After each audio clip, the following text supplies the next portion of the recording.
Broadsword calling Danny boy. Broadsword calling Danny boy.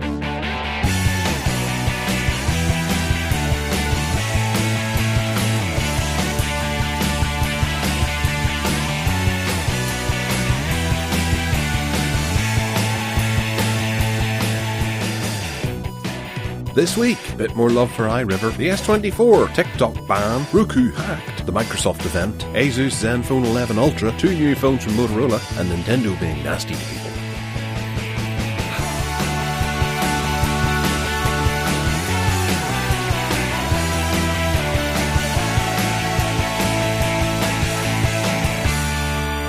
Hello and welcome to the Tech Addicts Podcast. I am Gareth, the host of the Tech Addicts Podcast, and this is Ted, the co-host of the Tech Addicts Podcast. Ted, how are you? All right, thank you. No, I won't say I'm all right. I say I mustn't grumble. That's a canned response these days. Mustn't grumble, and then that doesn't really say anything. It doesn't say I'm well or I'm not well. But it's St. Patrick's Day today. Did you know that? I'd completely forgotten. It is, isn't it? The 17th of March. It is, yes. It be Paddy's Day. Have you got your green attire on? No, I'm dressed actually all in blue. Blue socks, blue jogging bottoms, and a blue top. Oh, I've got an orange T-shirt underneath just to be. So you're obviously a French Dutchman. No, I'm not making any political statements there at all. I'm not an Orangeman in the slightest. It was the one that happened to be clean in the drawer, and it was the only one in the drawer, in fact. Right, weather report. We're doing quite well here. It's not started getting hot yet, thankfully. It's rainy and it's a bit windy and it's very overcast, but it's quite kind of reasonable temperatures, except at night. I did actually put the heating on for about an hour last night. It was a bit chilly, but no doubt in April it will start heating up. What's it like there? Well, it was raining all day yesterday, and it was one of those it became yellow in the evening. You know, there was a real kind of yellow hue across everything. Ooh. And then today's just, it's not as bad as yesterday, but it's just grey. Very grey. I don't know what the weather's going to be like for the rest of the day, but I imagine it to be probably continuing to be grey. Grey, cloudy, rainy. And it's not a day to be going out because there'll be too many revellers in the street, because St. Paddy's Day is something that needs to be celebrated by several. And I'm too old for that kind of caper now. Give me a blanket, an armchair, and a cup of tea, and a wee TV, and I'm fine. Where is it that they dye the river green? Is that a myth? No, I believe they do it in Chicago. I'm thinking back to The Fugitive, where Joe Pantoliano makes that comment to Tommy Lee Jones, right. Where they can dye the river green one day a year. Why can't they dye it blue the rest of the year? Yes. So it's not in Ireland then? No, we don't need to. Sure, we've got green teeth over here anyway. They say. Well, yes, and it's been a corker of a week. It's been interesting. There's been loads of stuff. Well, we've collated to have a wee chinwag with you today about. But first of all, we've had a little bit of information from AJ Santos regarding Voyager 1 and the latest poke that they've put out. I love that word, poke. That reminds me back of Amstrad's, Commodores, and Spectrums. You used to poke a game to get cheats, where you would put in a little bit of code that would give you infinite lives or infinite time or something like that, and you'd open up the magazine at the back, it would say pokes, and there'd be a collection of pokes that you could use. Great. Anyway, and I suppose it's a typical term for the hardware that's on Voyager 1. The NASA team recently sent a poke to prompt V1's Flight Data System, FDS, when receiving a signal that differs from the past attempts. A DNS engineer helped decode this signal, which may contain clues to the source of the issue. There is hope. With the poke. That doesn't rhyme, but it did in my head just there for a second. The computers on board the Voyager probes each have 6.9 69.63 kilobytes of memory total. Wow. Incredible, isn't it? Absolutely incredible. That's about enough space to store one average internet JPEG file. The probe's scientific data is encoded on old-fashioned digital 8-track type tape machines. Once this has been transmitted to Earth, the spacecraft have to write over the data in order to have enough room for new observations. The Voyager machines are capable of executing around about 81,000 instructions per second. Yeah, that sounds like a lot, but the smartphone that is likely sitting in your pocket is probably about 7,500 times faster than that. They transmit the data back to Earth in about at 160 bits per second, which is rather slow. A slow dial-up connection can deliver at least 20,000 bits per second. So thanks AJ for that. That's we're dealing with really old hardware here, and I don't think the youth of today can really take into account just how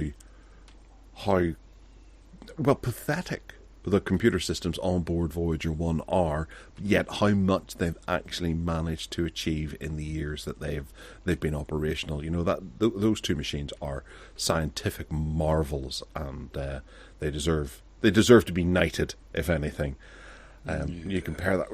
I was just reading about the other day. They've released the new Star Wars Battlefront trilogy on the PlayStation, where they've taken the old Star Wars Battlefront games and given them a sort of a big HD remaster and put them out again. And they're ones from like 2004. Each of them was about 2 gigabytes in size, yet the new versions are 60 gigabytes. 60 gigabytes for these old games to come out again, looking slightly fancier with upscaled graphics and stuff like that. They managed to do what they did with 69K of memory. Unbelievable. That's that's proper programming there. Not what the likes of Electronic Arts and stuff like that are doing, where they're just lazy, sloppy, throwing things out. The fact that Windows is 50 odd gigabytes on your hard drive really makes you think that they're just not putting in the effort. Bloated. Yeah, far too bloated and not condensed. They haven't put in clever lines of code to be able to do things. It is just chucking in large lumps of code because storage doesn't really matter anymore. Kurt Kaufman has sent in a link as well with the NASA restores communication with ailing Voyager 1. Article over on Scientific, which I can't read because it keeps popping up a thing in front of me saying start a 30-day trial free, and I can't get rid of it. Can you? Yeah. You see, I have. How do you get rid of it? I don't know. Maybe you've just clicked on it too many times or something. It's detected your IP address. I've got what's it block running? I've just got my WireGuard running and it seems to be doing fine. Well, I can't read that, so you're on your own. Well, I'm not going to read it out loud, but it looks thought-provoking. They've found a way. If I could read it, according to Kurt, it looks like they found a way around it, and it's giving the Voyager 1 more time than they thought it did have. Yeah. Fantastic, absolutely fantastic. All right, moving on to the next one, which is Ian Barton. Ted, do you want to take it away? I've got it. Oh. I opened it in an incognito window, and it's allowed me to read it now, but it's too late because we've now done it. Yeah, we've moved on. We don't need, the audience doesn't need to hear your perils and pitfalls. Right, yes, Ian Barton on Local Send. He's linked to a 14-minute YouTube video, so we'll put that in the show notes. A cross-platform, open-source alternative to AirDrop and Quick Share, says Ian. Works nicely on my Pixel, Chromebook and Linux computers. It's supposed to work with iPhone and Windows, but he can't test those. But the bloke on the video, it's worth watching the 14-minute video, because he leads you through, he tests it on all those devices. He sends a video file from one platform to another in a round loop and eventually gets it back to the one he started with on Windows, and it's all survived and it's worked fine. So it's a cross-platform open source alternative to those no doubt bloated versions from Google and Apple and all the rest of them. So thank you, Ian. That's a nice one. Absolutely. I was looking at Linux this week because I know Ian's a big Linux fan. And I thought, right, I'll dip my toe. Someone in the classifieds was selling a Steam Deck, and I thought, it was a reasonable price. I thought, should I get a Steam Deck? And so anyway, I started to look at Linux, and I watched this I didn't watch it all, but there was a 6-hour tutorial on YouTube about what Linux is and how to start using it and all the rest of it. And I just kind of thought, yeah, I've got a spare mini PC here, which I could kind of use to do that with. But I've never used Linux ever that I know of. And I'll, if I do take this a bit further, no doubt I'll have to lean on people like you and Ian to say, what am I supposed to do? And what can I run and what I can't run? And we go back to our previous discussion about Microsoft Publisher. Would there be any chance at all being able to run Microsoft Publisher on a Linux machine? I don't know. But anyway, that's what came out of Ian Barton's piece on Local Sound. Right, okay. You didn't buy the Steam Deck, did you? No, I didn't. It's 270 quid. A 64 gigabyte version, which the user has upgraded with an SSD to 512, and he's supplying a 512 micro SD card. So I thought that was quite a reasonable deal, actually. Which is why I considered it. Certainly is. He's probably upgraded to the OLED version, so he's getting rid of the older one. Yeah. Right. Yeah. Yeah, that'd be quite nice. You certainly do well with that, and you get yourself some cheap little 2D platformers, Super Meat Boy and stuff like that, and that would be you happy? Yeah, but except that I was more interested in using it as a kind of Linux platform, given what I just said about Linux. Well, it runs Steam OS as opposed to... It's a decent version of Linux, but you might be better off with something like Ubuntu or... I have Zoran running on a different hard disk in my computer that I keep thinking I'm going to flip over and have a play with that, but then I just don't have the time. Yeah, that's what it is, isn't it? I do have the time to kind of dabble in this sort of thing, which is why I'm considering it now. But yeah. I've got more questions than answers. Yeah. You need to have another computer sitting open beside you so you can actually work out what you're doing and how you're doing it. Because command line stuff is... Thankfully, they usually you can't have a cut and paste for it. It gets you through so many problems. Yeah. All right, a banter, a wee bit of banter. We've got a couple of things that you and I want to talk about, and I think we're going to start with Ted, because what's your trouble with streaming at the moment? I didn't put that in there, did I? Possibly. I think that's yours. Fair enough. Must have put it away 2 weeks ago. I suppose, it's reinforced because I saw that this morning and thought I do have something to add to that if Ted's going to talk about that. But if it's me, then I have something to add to that because I put it in there. I'm getting closer to the point where I'm going to be cancelling Netflix and Amazon Prime because I'm sick and tired of them, to be honest. And last night was a further nail in the coffin for them because I have my Android TV box. It's an NVIDIA Shield. And I went into it, and if anyone knows Android TV, they're kind of moving from Google Play Movies to having a shop and discover tab. But they're not there yet. It's sort of regional based, but I keep getting this bloody reminder that Google Play Movies is going away, and I've been getting that since December. And it got to the point where Google Play Movies actually went away last night because my son and I wanted to watch Mission Impossible 3 because we're gradually working through that franchise. And I've got it on Google Play Movies. So I hit the microphone button and said, Mission Impossible 3, and nothing happened. I went into Google Play Movies, and nothing happened. It just wouldn't work. I had to do a full hard reset on the Android TV and reinstall a bunch of things. And I didn't bother installing Netflix or Amazon Prime because I was a bit kind of just, I could be signing into them, and I never really use them unless I have to do something for Projector Room. So I eventually got up Google Play Movies and stopped it from updating. It has a big banner in it that says this is going away, and it says click here to go to the shop, and I've instructed everyone not to click on that because it'll break everything. And then we eventually got to watch Mission Impossible 3, and it was horrible. It took about, I don't know, 7 minutes or something like that for it eventually to change from the SD to HD, because it was really nasty, maybe 360 kilobits per second, or 360, but very low kilobits per second. And I've got gigabyte broadband. There's absolutely no issues there, and I did a speed test, and very, very fast.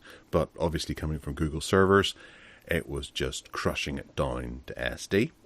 Then whenever it finally got to HD, all the moments of the movie that were black were really horrible crushed blacks. Oh, nasty. It was just a really low bit rate copy of Mission Impossible 3. And I thought, why am I watching this? I'd be better off watching this on a bootleg VHS.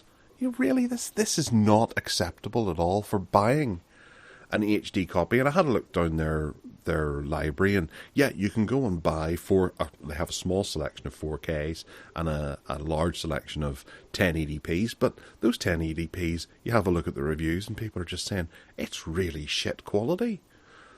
So I'm thinking about actually ditching all streaming and just going back to not having an online library, and if I want something, I go and either buy the DVD or the Blu-ray or the 4K. Everything goes in full circle, eh? Well, I think it does, and I think people are getting so tired of it. I was in CEX the other day with my son, because he likes to pick up a wee DVD copy of Pirates of the Caribbean or something like that to watch upstairs, and it was full of people. There was loads of people looking at DVDs because they're selling all their DVDs for £1. Lots and lots of people just pulling out DVDs, and it's like they've all cancelled their streaming. So the only thing I'm going to really have, if I do this, is Disney Plus, which I've got 12 months of, and I will have another 12 months of as well because of the next thing I'm going to have a wee bit of band about. But, Ted, what are your feelings? Are you struggling with Netflix and Prime and all that shit?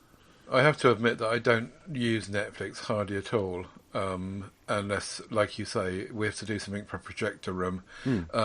We have it for the family. I share it with mum and dad, and mum and dad use it more than I do now. As for Amazon Prime, I would ditch it in a heartbeat if I could separate out the next day delivery. The only reason that I'm using it is because, or paying for it each month, is because I really value the next day fast delivery, and I continue to use that.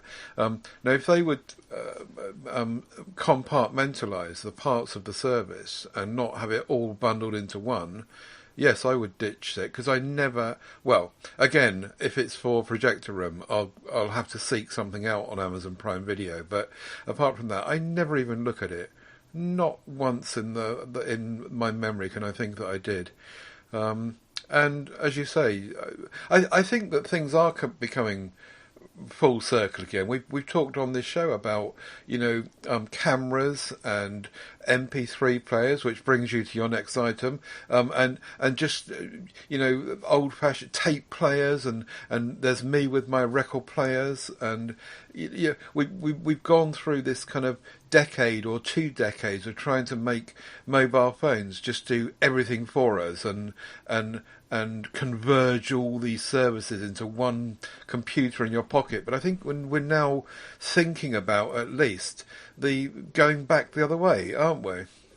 Yeah, absolutely. I am very much on board with that. I'm actually, I'm telling a bit of a lie at the moment. I have cancelled Amazon Prime.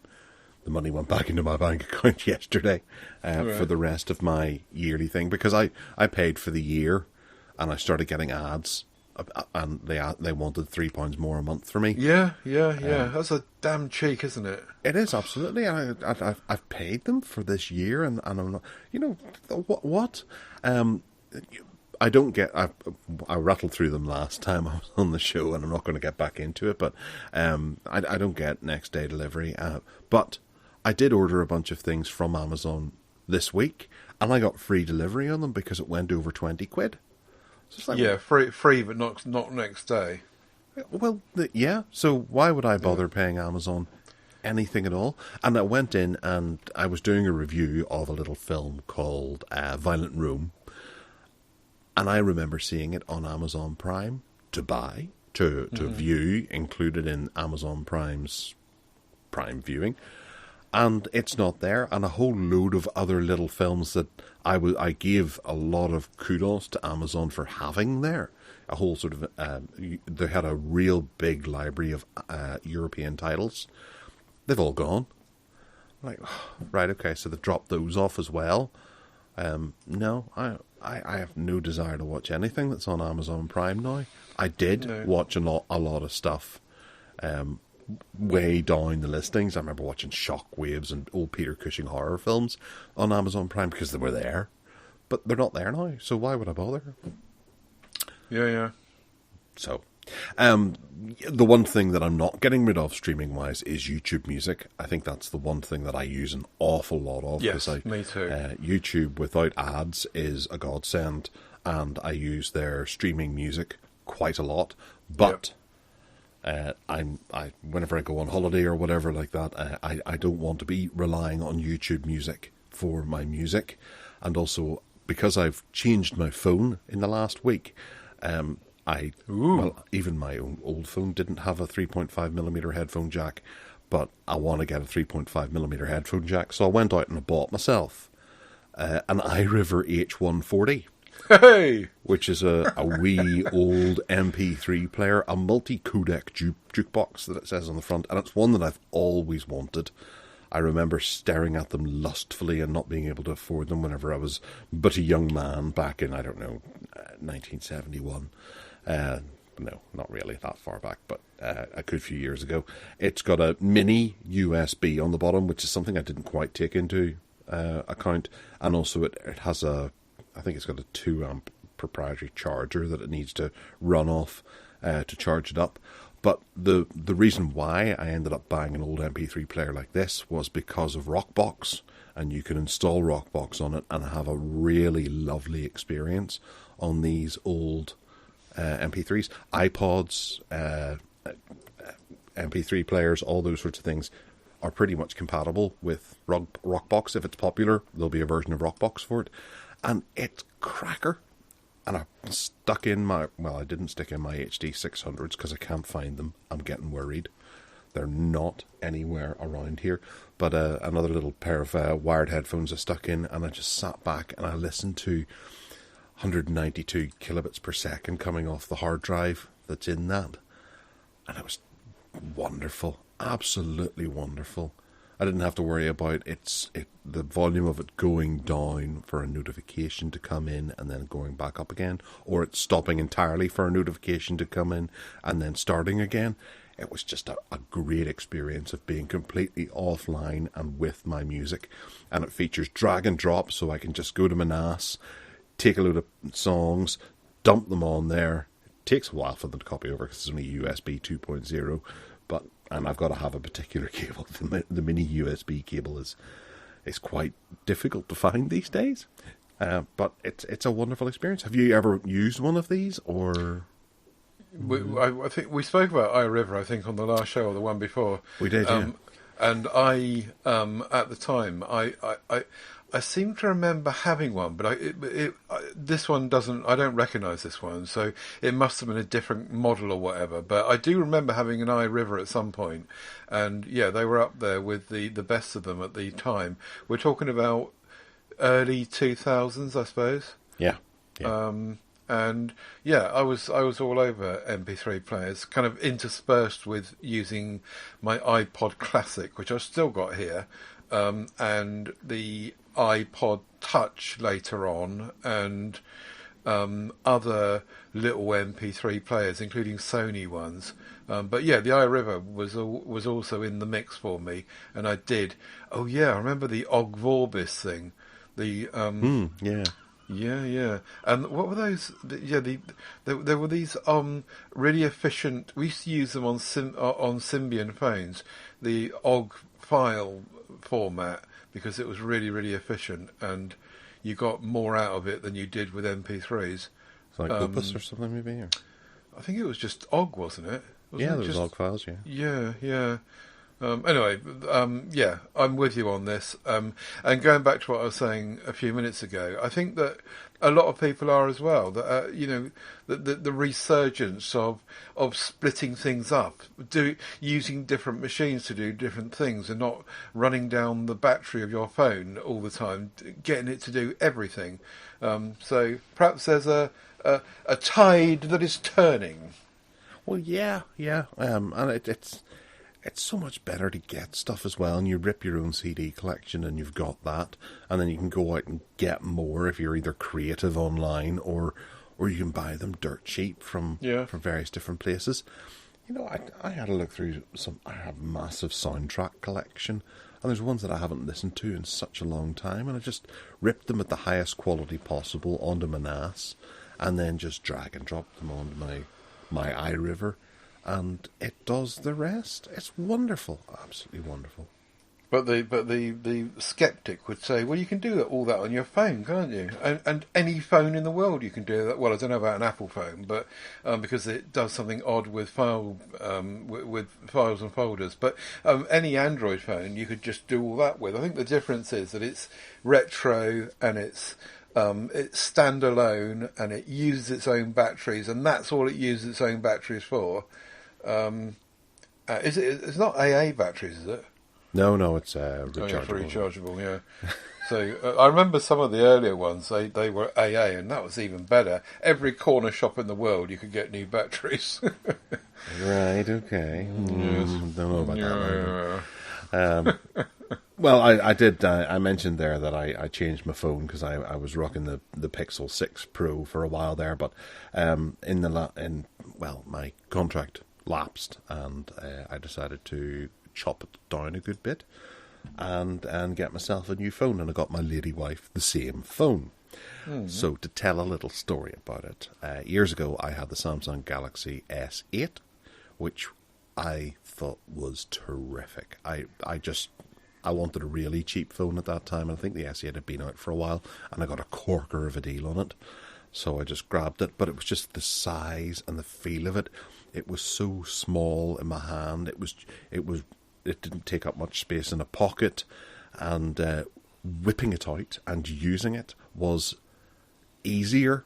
Whereas whenever you've got a larger phone, I think there's just that little hesitation of, do I need to get this out because it's just that wee bit bigger? You know, you maybe 9 times out of 10 you'll get it out, but that one time you'll maybe go, I couldn't be bothered with the whole hassle of this big thing. The Pixel 6 Pro, I felt, suffered from that, and the one I had before, which was the S10 Plus, suffered from that as well. They were just really big phones. So I decided to go and get myself the Samsung Galaxy S24.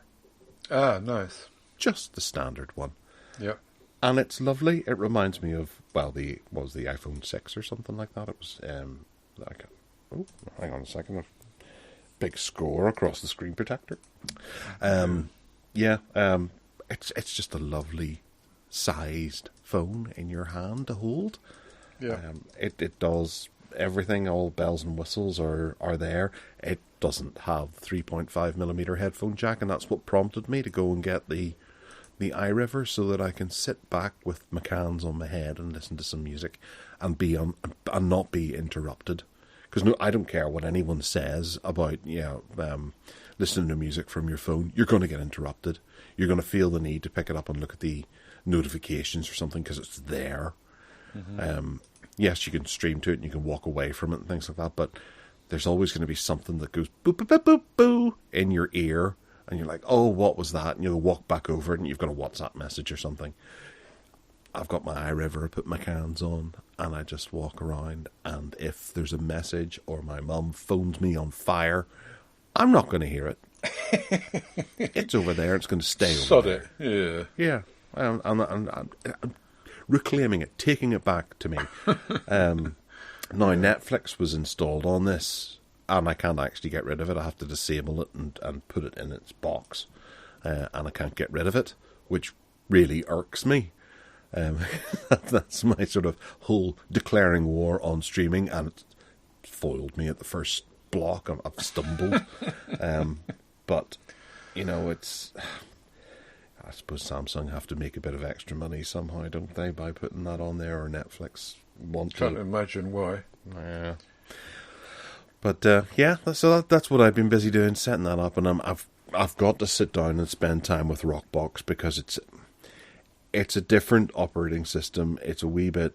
I'm sure it's really easy to use. I haven't spent too much time with it. I've been too excited about playing the music back on it. I haven't seen exactly what it can do, and it does seem to be to the point when it comes to MP3 software. So, everything's a playlist in it, which is great. And that's about all I've learnt so far. So tomorrow, I'll be sitting down with it and giving it a good going over. Cool. Now, the S24 in the rest of the world is an Exynos device. The S22 was an Exynos device. The S23, which is the one I had on loan from Samsung PR, was a Snapdragon device. And the difference in battery, particularly between the S22 and the S23, was staggering. It was so different.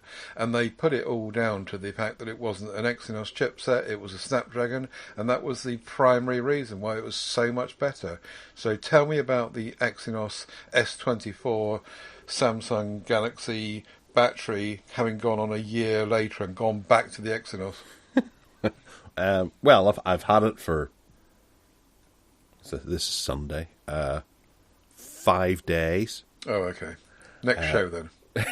Yeah. Well, I will say that the first day I got it, it arrived with 50%, and after doing all the installation and installing all the bits and pieces, it had dropped down to, 18% or something like that whenever I was going to bed. So it didn't do too badly. It had the whole phone set up and that caper, and I charged it overnight. And I think the battery is fine so far, but I have to give it a bit of time to bed in and stuff like that before I make any judgments. It is obviously the Exynos, and there's nothing I can do about that. I could have ordered it from abroad, I'm sure, and people will go, "Oh no, you get it from this website here." And no, I've got this from Vodafone, and it's fine. It's here. I'm not too picky about the processor inside of it. I don't demand massive amounts of battery power because I'm not living in the third world where a battery charger is quite far away. If I have to go and hook it up using the, what is it, if this is 25 watt charging, then it is, yeah. That's gonna sting me for maybe 10-20 minutes to just get a wee bit of extra battery power there. Or you've also got Qi charging. Yeah, I can just drop it onto something and let it go. I think I don't get this whole battery snobbery thing, and I don't get the whole processor snobbery. I do get that, but why I was sold on the whole thing was and I had the S22 and the S23, and I was sold on it because it was just so hugely different. Even in my use as a person that doesn't go anywhere very much and doesn't take many photographs, even taking into account my lifestyle of kind of being home based, I saw the huge difference between the two. So I shall be interested on the next show to see how you've got on with that. Well, I always where available, I'll turn on the battery protection thing. My tablet sits, I think, 84% or something whenever it's fully charged, and I think this one does something similar. I'm not sure. Yeah, it will. Yeah, it will. So I'm happy to take a wee cut in the battery as long as it lasts the 2 years that I'll have this phone. And my wife has one as well, and she absolutely adores it. The cameras are top notch, and all the wee AI things that they've thrown in to have a play with are terrific as well. I just discovered that whenever you take a picture of someone and you hold your finger down on the picture of that person, it cuts them out, and you can make a wee sticker of them, and then you can start sticking them in, and you can respond to people with emojis using the stickers. So Yeah. I've got a funny picture of my dog eating a sausage, and I'll just send that to people as an emoji at the end of saying something silly. Yeah, definitely. And Samsung are clearly in bed with. If we leap forward for a second to an item further down, I'll put my cursor on it. Google Messages Magic Compose starts rolling out internationally. Well, that thing's been sitting around for ages, since December, in fact. But what I was going to say about that item is that I've got that working on my Samsung Flip 5. Yeah. And it's there, it works. You can see it all working. I've got a Pixel 7 here, and all right, it's not a Pixel 8, but I don't think that's working, in the UK at least, on Pixel devices, only on Samsung devices, which further shows how much in bed Samsung and Google are together, that even the Samsung phones are getting those features, at least in the UK, before the Pixel phones do. How mad is that? Yeah, yeah. Oh, no, it is, because I think Samsung has the best of the world, or the best of both worlds at the moment. They're in bed with both Windows and Google, and Yeah. they provide a really good level of gunk whenever you're sitting at your Windows PC and sitting using the Google services. You've got everything going on there. You're grand.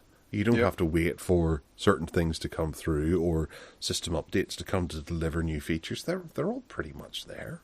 Yeah.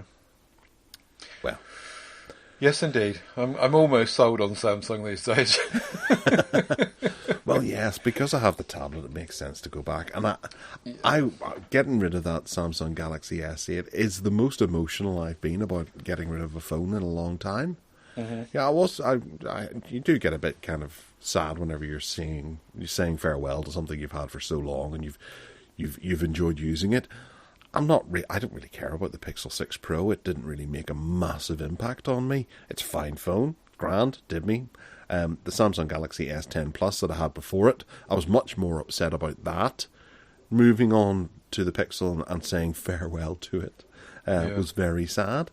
Mm-hmm. But the Samsung S8, yeah, and I feel that I've come back with this S24, and it's just filled that little void that was missing. It's just Nice, a really nice size as little well. phone. It is. Yeah. It's all down to the size. It's Yeah. got everything that you want in a phone, aside from a headphone jack, and an SD card would have been nice too. But That size is confuses everything. I've gone the other way on micro SD cards. I really have, and I'll tell you what. The main reason why that is true is because whenever I set up an Android phone, I have to leave the card out. So I've got a 512 gigabyte card. Full of all sorts of music and video and whatever else. And when you're setting the phone up, if you don't leave the card out, Google Photos goes crazy ape shit because it spends days, literally days, refreshing your library. As soon as you take the card out, it refreshes it nicely, does it all, sets it all up, and then when the phone is completely set up, put the card back in. And that, to me, says something about probably the Google Photos software, but also about, micro SD cards are not something to carry media on. I think it's something these days that is more about if you're taking huge amounts of shooting a huge amount of video, you've got somewhere to store it on the device and to quick swap it to somewhere else. I think the days of using it as a kind of storage for media to send out by HDMI or whatever are probably over, and most of these manufacturers seem to be on board with that now. But yes, I ranted. No. I think it's absolutely justified, that rant. It's obviously nicer if you have a larger phone storage inside your phone, because you can do that, and selling you 256 gigabytes for like 50 quid extra.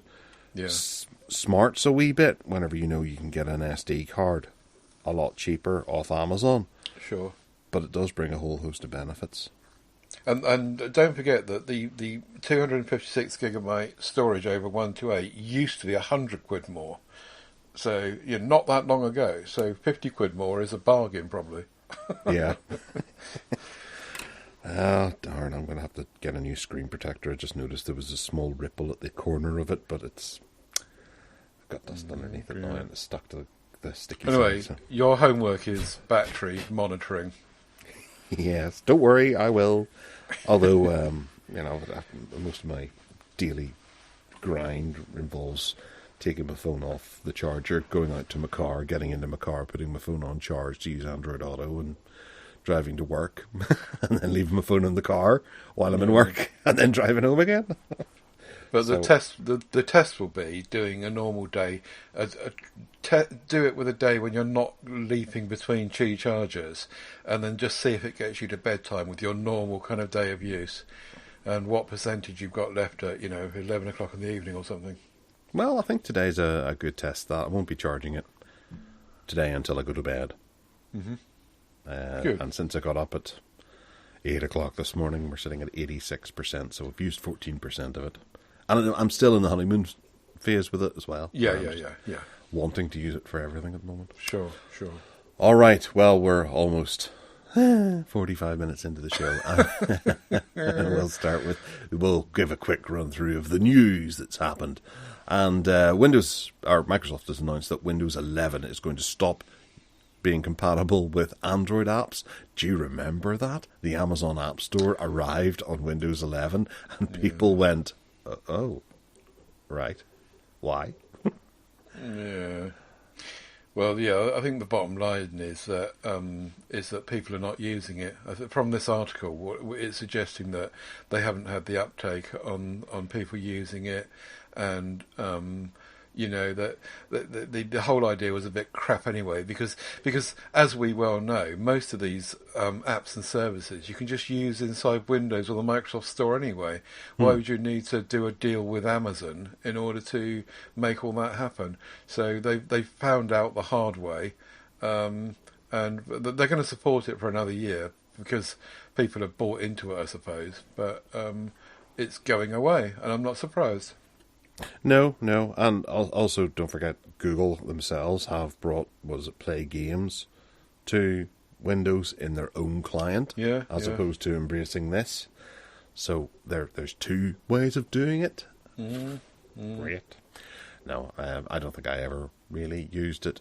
No, I think I installed it and had a look at it and then uninstalled it. Yeah, curiosity, but not actually using it. Yes. So, Ted, you and TikTok. My lovely TikTok. The House is passing a ban a House is passing a bill that bans TikTok unless ByteDance sells the American arm or something like that. It's terrible, isn't it? That they have this kind of power, the American government, to what is essentially the biggest downloaded application in the whole world, and the Americans have decided that they are going to put a spanner in the works and force ByteDance to sell it to some other company, I suppose, and get it away from the question of possibly Chinese government being involved in it, or just banning it for the whole country. And if America do it, then no doubt the EU will do it. I'm hoping that the UK will stand out against it and we'll still get it. Not that I'm completely dependent on TikTok for anything. It's just entertainment for me. But I think it's a real shame that that this is happening. And Donald Trump has now gone on record as saying that he's behind. Obviously, he would be, because he's running for president in opposition. So anything that is being put forward by the party, then he's going to object to. And he's objecting to this whole thing about TikTok, saying that he's concerned because it will put more power into Meta's hands. He said, if you get rid of TikTok, Facebook and Zuckerschmuck will double their business. I don't want Facebook, who cheated in the last election, doing better. This is a true enemy of the people. So he's off on a rant on that one. But no, I like TikTok, and they haven't got any of my data as far as I know. I've given them no permission to get anything from me, and it's just fun. So don't want it happening. Yeah. And also, before I finish, apparently 150 million people in the USA are using TikTok, and the population of America is 300 million, which means that 50%. You see how I worked that out? 50% of the population are using TikTok. They'll be in complete uproar, surely. Well, yeah, I kind of, I can see the point in the story here, but I do want to quantify the fact that anyone who doesn't use TikTok, are they really missing out? You know, there's 150 million users in America. There must be something to it. There must be something that is exceptional. You know, whenever Netflix boasts that kind of figure, you know, people would go, oh, well, what are we missing on this Netflix thing? I don't think TikTok has the same kind of quality of service that is going to drag people in to make them interested in what TikTok could possibly do. I don't use it. I don't feel a need to use it. I don't feel I'm missing out on anything. So whenever this sort of thing happens, I'd sit back and kind of watch the fireworks. And I feel bad for the American government having to put so much time and effort into this, because it's something that well, maybe they could have been using the time and effort to deal with more serious things that affect people on a daily basis than having to deal with TikTok paranoia. You know, are the people who aren't using TikTok missing out on anything? And should this be as big a story as it is?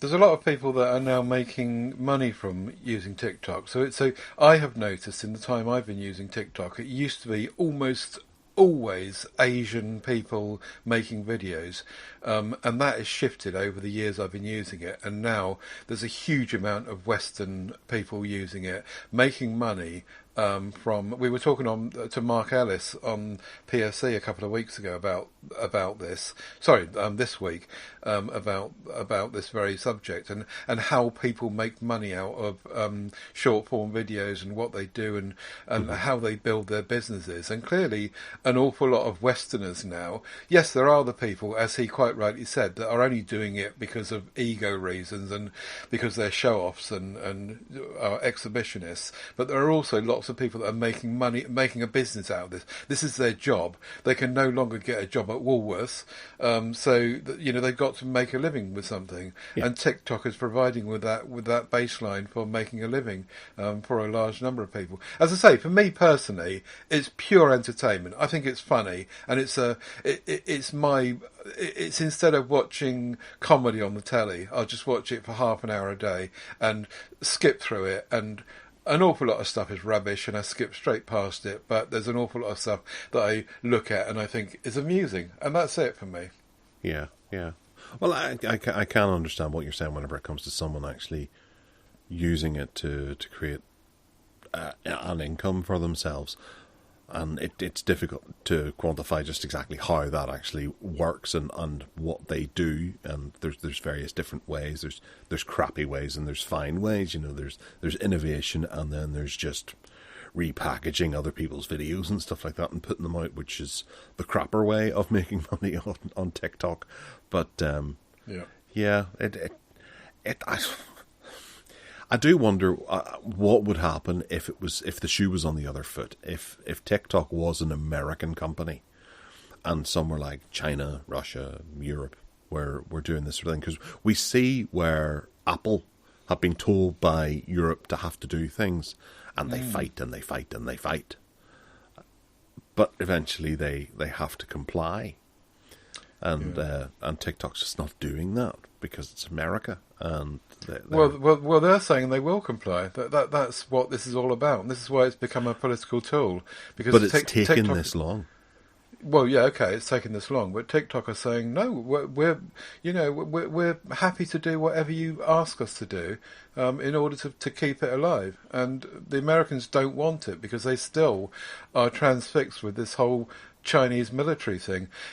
Putting it to the whole thing the other way around. Well, China have banned Google services, haven't they? So China is just different because they'll just anything they fancy, they'll just ban it. Whereas in the democracy-based West, we kind of, we talk about it for 5 years and then maybe do something about it, I suppose. Meanwhile, all our citizens are creating jobs and careers off of it. And then Yeah. one day they'll go to log in and, oh, sorry, Whoops. you're done. They want everyone to use YouTube Shorts. That's what it is. This is all Google-backed money. Well, it could well be. That's the thing. Is that money will obviously pour into the States, and I've had a look at YouTube Shorts, and it is garbage. Yeah. Absolute garbage. I want them just to get rid of it and get back to people making meaty videos instead of just... Here. You listening, Steve Litchfield? Well, actually, no. I'll backtrack on that. Yes, there are certain... Yeah, okay, I see that, yeah. Steve does produce decent videos that provide a service, as does so many other people, but it's awash with just rubbish, where they... Yep. Put together a collection of other people's stuff and then stick in one video that has a girl with big knockers that can get that thumbnail. Yeah, definitely. And reshare TikTok videos. Yeah, absolutely. Yeah. All right, well, moving on to more sorted sources. We've got Roku, which has had a data breach, and 15,000 accounts have been hacked and sold for pennies. It's another of these stories. And what are Roku doing about it? And Ted, and what did they sell your account? Did you get contacted with them? No, I didn't get contacted by them, but I did notice a few days ago, and this could be a complete coincidence, that my Roku stream bar just stopped. It flashed up a picture saying I can't connect to whatever it was, and I turned the power off and back on again, and it went back in. And that spookily was just after I read this article. It could be coincidence. Basically, what's happened is that they were hacked, as usual, some months ago, and they lost 15,000 accounts worth of data. The only people that are affected by this, however, are people that have been using the Roku service to buy things directly through them. So if you've used a credit card or debit card or anything to buy stuff through Roku, and I think it's probably America, because I don't think we can in this country give Roku money to sign up for Netflix or Disney Plus or anything like that, can we? No, but there are paid apps that you can buy through their app, not app store, but channel store or whatever it is. Oh, okay. All right. Well, if you've given your details to Roku, then apparently those details could be out there. But they're making it clear that this only affects Roku's inside system. This is not putting it out to the other, because the credit card details only included the last 4 numbers, I think, and not the whole number or something like that. Mm-hmm. Still, just be on the safe side. Change your password anyway. Yeah. All right. Microsoft has confirmed that on the 21st of March they're going to be showing off new Surface hardware. Remember the Surface? I do. And it's going to have Copilot AI stuff as well for people to have a look at. What can we expect from the Surface this year? Is there going to be a new super expensive laptop that no one buys but appears in every TV show? Yeah, probably. The Surface Laptop 6, well, the Surface Laptop 5 is really, really classy, ever so sleek and lovely and adorable and desirable. It's a bit like, these new Samsung PCs that they're just made in the style of Apple hardware, frankly, and very, very desirable, very expensive they'll be. The same goes for the Surface Pro 10. Well, the Surface Pro 9, again, it's like the Surface Go devices. There's no mention of the Surface Go. I think the latest Surface Go was the 5, was it? Yeah. I think it was the 5, so maybe we're expecting a Go 6 as well, or it might be 4 and we're expecting a Go 5, I can't remember. But anyway, this Surface, there's no denying, this Surface stuff is really, really nice. And as you say, the Copilot AI features, which are also going to be showcased on this event. The first device is powered by Qualcomm's Snapdragon X Elite chipsets. So, we don't really know much about it, to be honest, but it's going to be lovely hardware, and it'll be expensive, except for possibly the Go.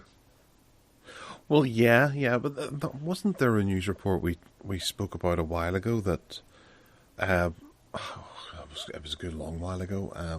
Microsoft they'd axed a huge amount of people from their hardware development. I don't remember that, no. Because your man, what's his name, Satos or whatever his name is, he isn't into hardware at all. So I reckon this will be a lot more about Copilot, and there'll obviously be a new kind of refresh, but it'll be kind of boring stuff, and not much in the way of hardware radicalizing. No.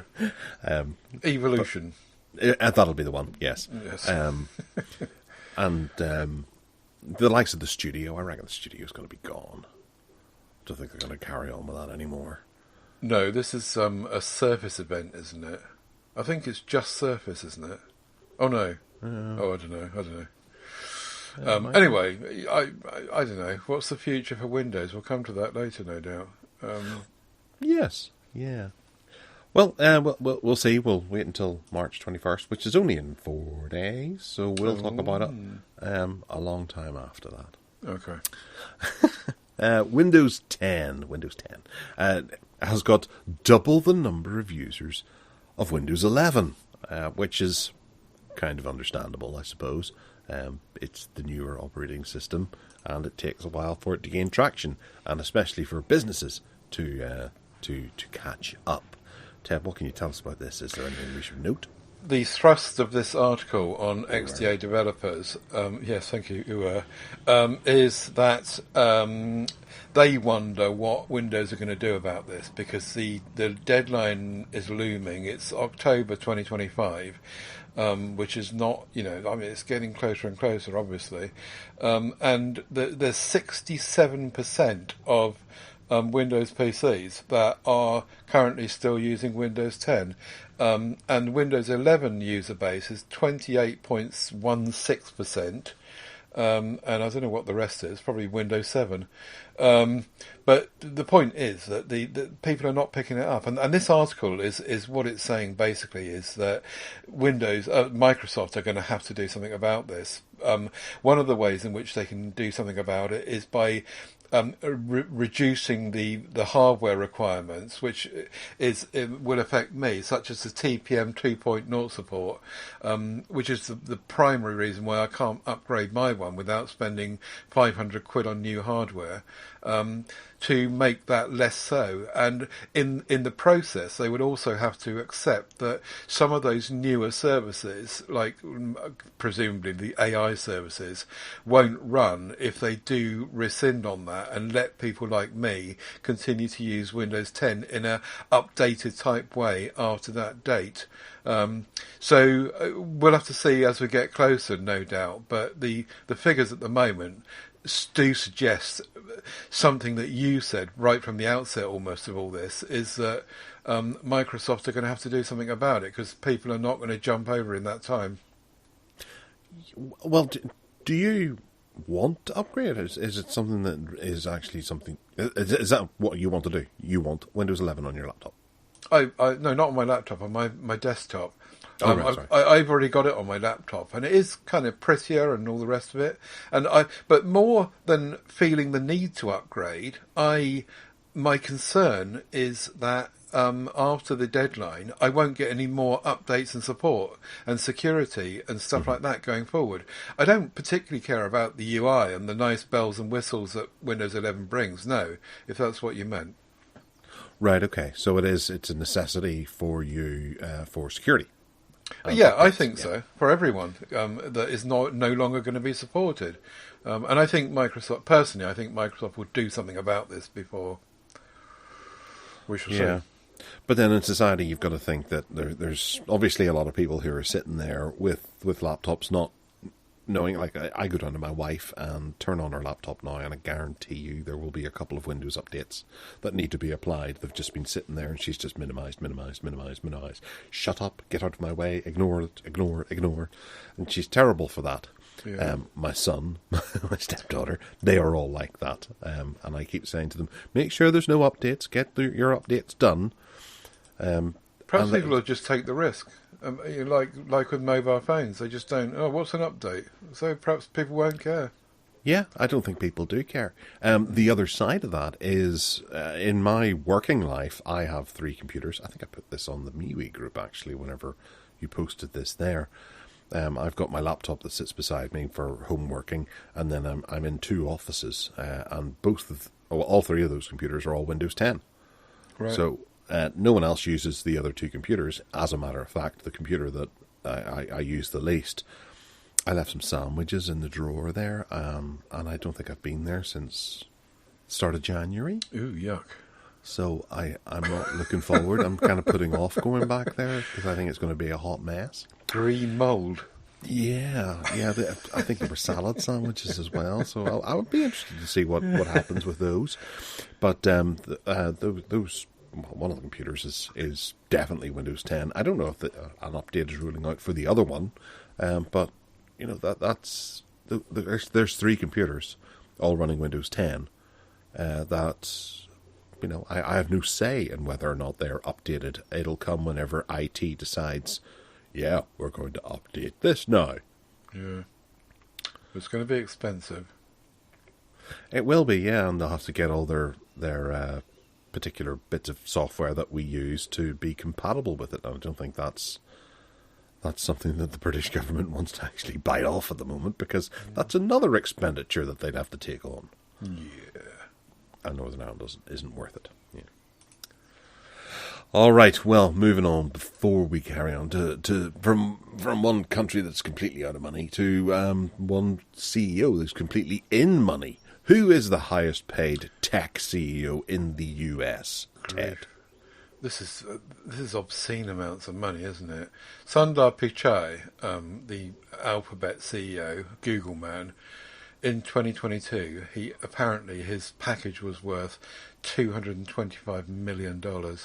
How can people even contemplate? This is why Bill Gates started giving it all away to the needy, wasn't it? Because I think he got to the point where not to his kids. Yes. So I think, you know, these people are just... If you look down the list, who's Barry McCarthy? Oh, Peloton, whatever that is. Peloton, yeah. A lot of these I don't know. Oracle CEO. It goes down the list. We get to Apple and Tim Cook at 99 million. Microsoft CEO Satya Nadella, 54 million, and so on. A lot of those people. There's a Netflix person in there with 50 million as well. 2 of them. 2 of them, yeah. So there's 100 million between them, and I think the basic kind of observation about this story is this is just absurd, isn't it? But if someone offered me £225 million for a year's worth of work, of course we'd all take it. I'd take it. But even 2 months would be fine. Yeah. If they pay you and you get fired, grand. That's the mortgage paid off. Woo. But it's fair to say that a lot of these people are paid in shares and in other ways and perks and all the rest of it. So those figures might not even be realistic anyway. That, you know, the article on Android Authority, they've kind of done their best in rounding those things up, I suppose. But who knows what the real figures are? Anyway, obscene. It is, absolutely. And those 2 from Netflix as well. That's where your subscription money's going whenever it went up. I'm surprised Amazon isn't on there as well. Oh, yeah. Where's Bezos? Oh, he doesn't do Amazon anymore. Oh, no, that's right. He went, didn't he? Yeah, He's still on the board, isn't he? I think he is, but that's just so he can, I don't know, claim health insurance or something like that. Who's Sarepta Therapeutics? I've never heard of most of these people, companies. Well, let's have a look and see. Broadcom. I know Broadcom. Alteryx. Never heard of that. Sarepta Therapeutics. They're on LinkedIn, it would appear. Yeah. Anyway, yeah, I'll take... Headquartered in Cambridge, Massachusetts, is a global biotechnology company on an urgent mission to find someone who doesn't do anything during the day to run their company. Please apply here. I'll have a go at that. Gives a job. Yeah, must have beard, be slightly prickly in more ways than one. Any life-threatening ailments, a bonus. Can you spell Massachusetts? Apparently that is the big qualifying factor. Ted, can you spell Massachusetts? No. SS. No, that's It starts Mississippi. with an M, not S. Mississippi. I was thinking of Massachusetts. I'll start with Arkansas or Arkansas. You're not getting the job. I thought you just spelt Massachusetts M-A. Yeah. Oh, well, that'd make it easier, wouldn't it? Yeah. Right, hardline for the hardware, where there's stuff to be talked about. Ooh, this one's nice. Have you seen this? The Casa pop-up desk. I want one of these. If this was Whatever Works podcast, it would be an I want one of these. This looks great. It's a new thing from Logitech, which is a little case, a little kind of thingy that you put in your briefcase and carry it wherever you want. And inside it, it's got a pebble type, not a pebble, a pop type keyboard, and also a trackpad. Now, trackpads outside of Apple are actually quite hard to come by. Logitech did make one a few years ago. In fact, I've got one in the cupboard here because I bought it second hand. But this is a dinky little thing, and it's very, very cute, the whole thing. You put the keyboard inside, you put the trackpad inside, you shut the thing down. There's also space for storing cables or earphones or whatever you want to put inside. And then you shut it up, and it all closes up nicely to carry in your briefcase or your bag or whatever. And when you get where you're going, you take it all out and start using the keypad and the trackpad and the cables, and the case turns itself into a stand, whatever angle you want, and you put your laptop on it. I love this. I think it looks great, and you can also get it in really nice colours. I like the bohemian blush myself, but it is a bit girly pink. And I just really fancy one. It's 179 quid. I wish that I went anywhere where I could actually make good use of it, because I quite fancy it, and I particularly like that trackpad. If you don't know what we're talking about here, do click on the link in the show notes, because it looks great. Do you want one? Nope. Fair enough. Nope, not in the slightest. It's... Yeah, no, I admire your enthusiasm for it. I absolutely do. I think it's probably going to be a fairly plasticky waste of time. I like the idea of the trackpad, but using a trackpad on its own for a laptop, which already has a trackpad on it and a keyboard, it sort of defies logic, and I think I'd end up, moving the trackpad away and using a mouse instead, which you can't store inside of it because of, the logistics of the device. I just don't see the point in it, really, to be honest. It's another thing to carry with you that just replicates all of the features of the laptop on the desk in front of you. But you can't prop the laptop up and get the screen higher. Yes, I just think you can stick a book under the back. No, but then you've got to reach up to use the trackpad and reach up to use the keyboard. It's not in front of you where a keyboard should be. Anyway, each to their own. I get what you're saying, but to me it looks really cute and nice and cuddly and pink. Yes, it suits you down to the ground. It does bundle up very nicely, and it's got an elastic ribbon to hold it all together, like a diary does, or a notebook to take with you. But it's still quite sizable, that book, because it's the same size as a laptop. Don't be so miserable. And it's £180. Don't be so miserable. Anyway, moving on. You're okay. Yes, you can have it. I'll stand with my laptop and just use it normally, like a regular human being. I thought you were going to say you'll stand the cost for me. Oh, no. So there's a new dressing robot that can mimic the actions of care workers. Now, Ted, you're going to be using care workers in a couple of years. Yeah, it's not far away, is it? With my list of ailments growing. Should we get one of these? Sorry, Ted, I'm just kidding. No. The interesting bit about this is that I used to be a carer. That was I was in social work, and I used to be a psyche nurse, and so I've been in the caring world throughout my career, really. And I can't imagine for 1 minute Of course, the biggest cost of running a care home or residential home or a hospital is the payroll.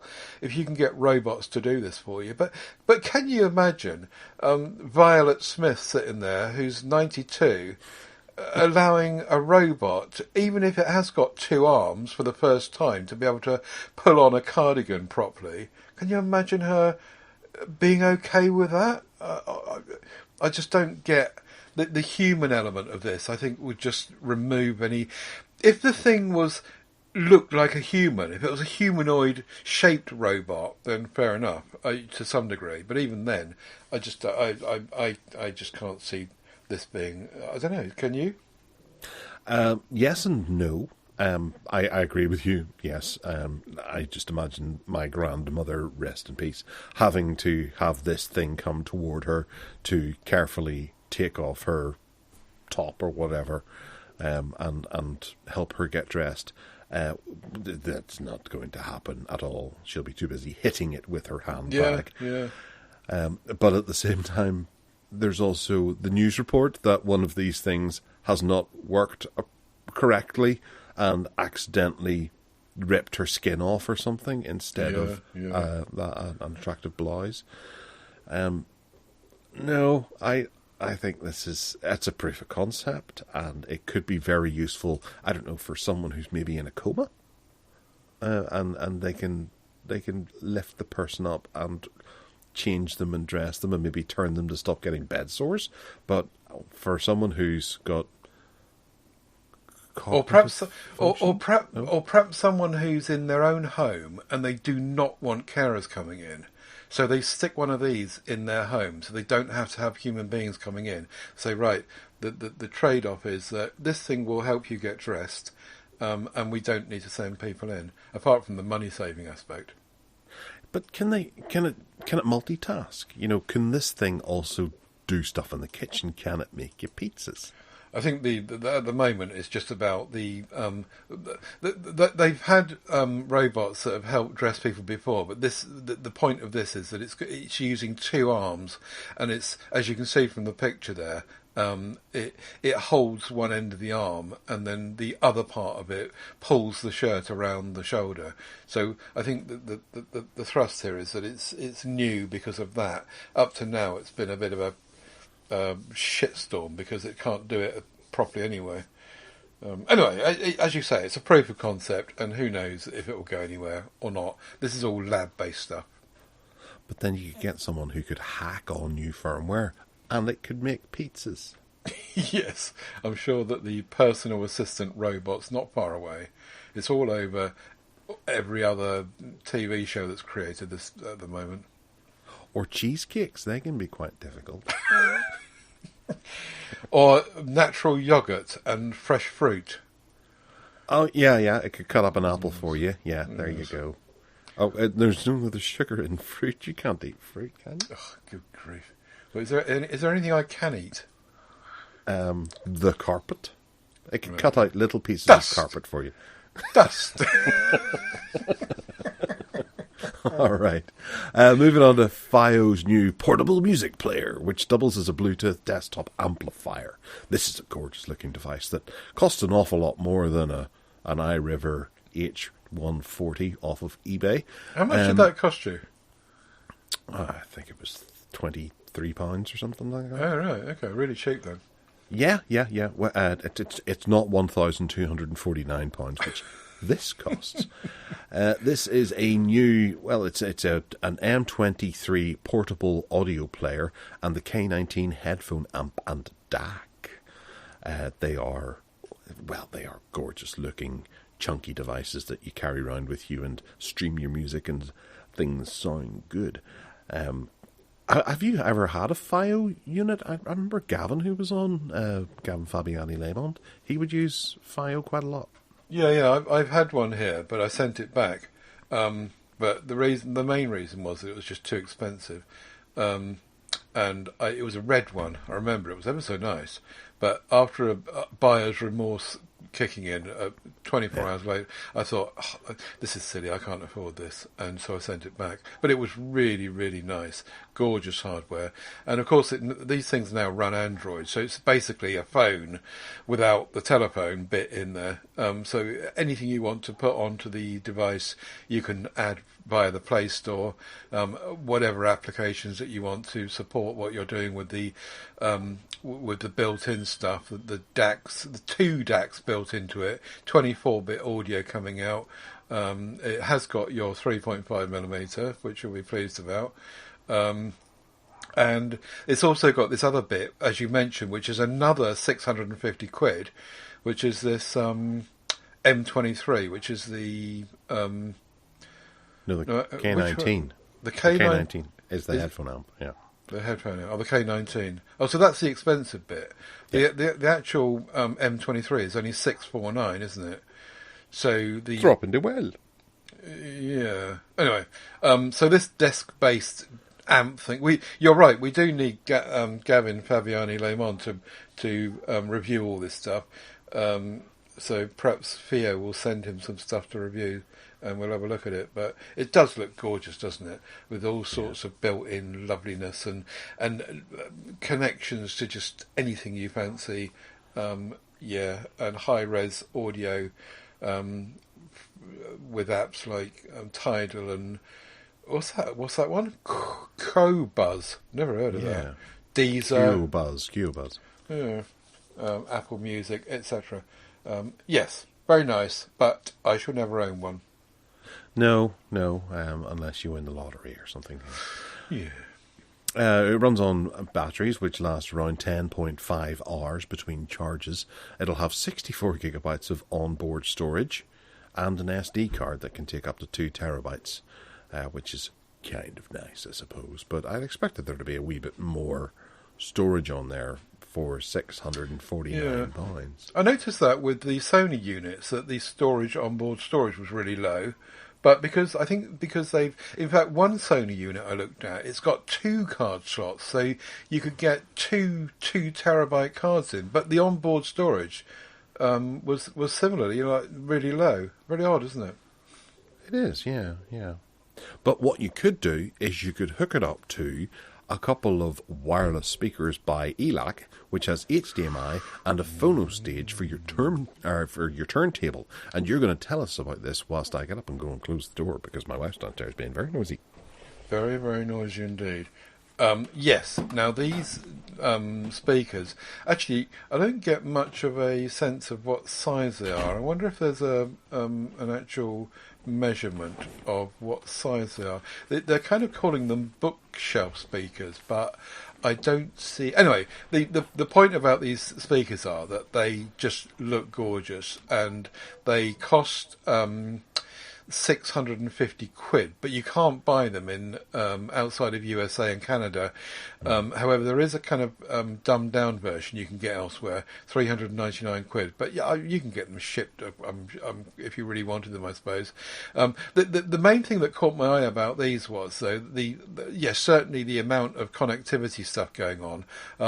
There's twin 50-watt Class D amplifiers, and Bluetooth, HDMI ARC, which I don't know what it means, USB high-res 24-bit, blah, blah, blah. Audio return connection. What does that mean? The audio is returned back down the HDMI, so you can daisy chain. Oh, okay. But the big thing that caught my eye about this, as I keep saying and almost getting to, is that it's got a phono stage built in, and this would have been great when I first started buying my project turntables.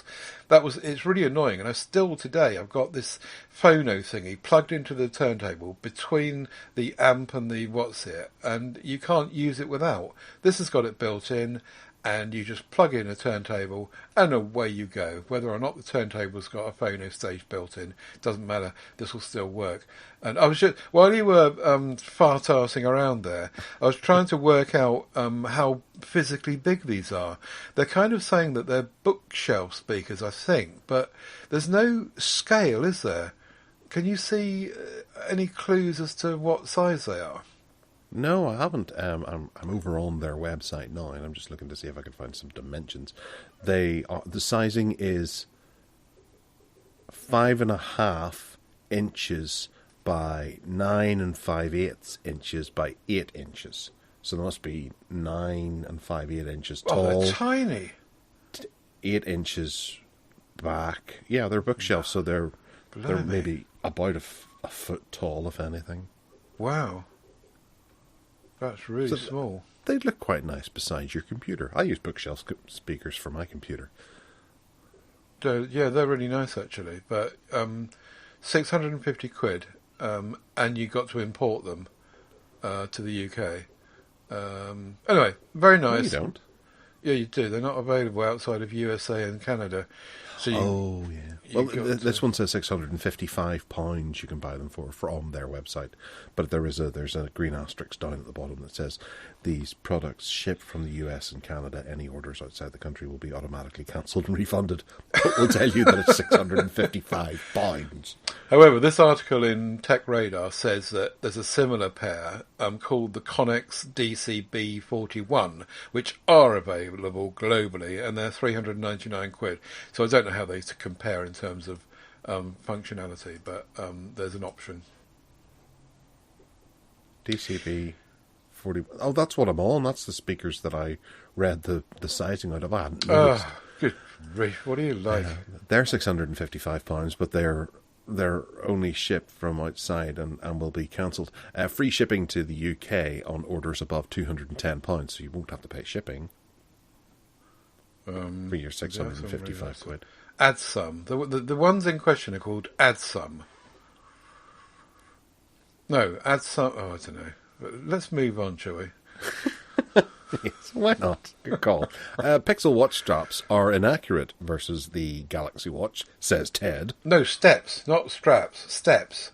I've been testing the Pixel Watch against the Galaxy Watch just recently, and point in case, case in point even, is the Pixel Watch is on my wrist now, and I've done absolutely nothing today except get out of bed, make a cup of coffee, walk to the toilet, come and sit at my computer, blah blah blah blah blah blah, and it's showing me 300 steps.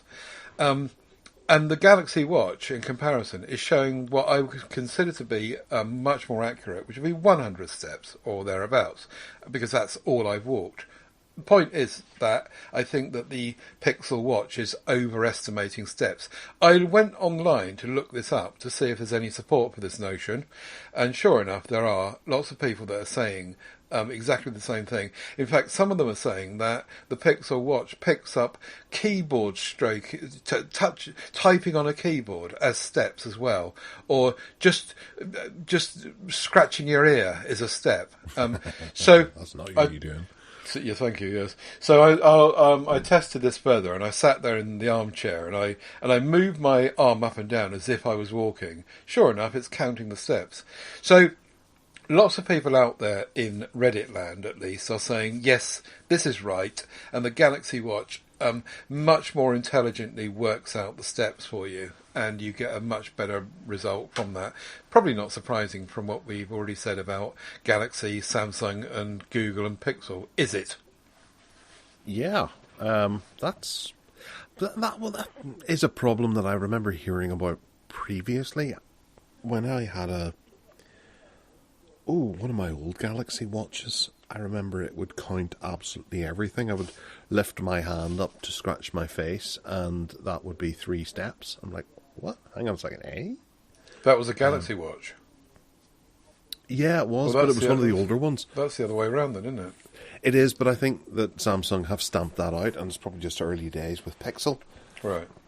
And they now need to realise that mistake of something that they've done inside, because it's not that the two companies will share designs and go, oh, yeah, you want to be curbing this and not letting it count that, because that'll be a problem going down the line.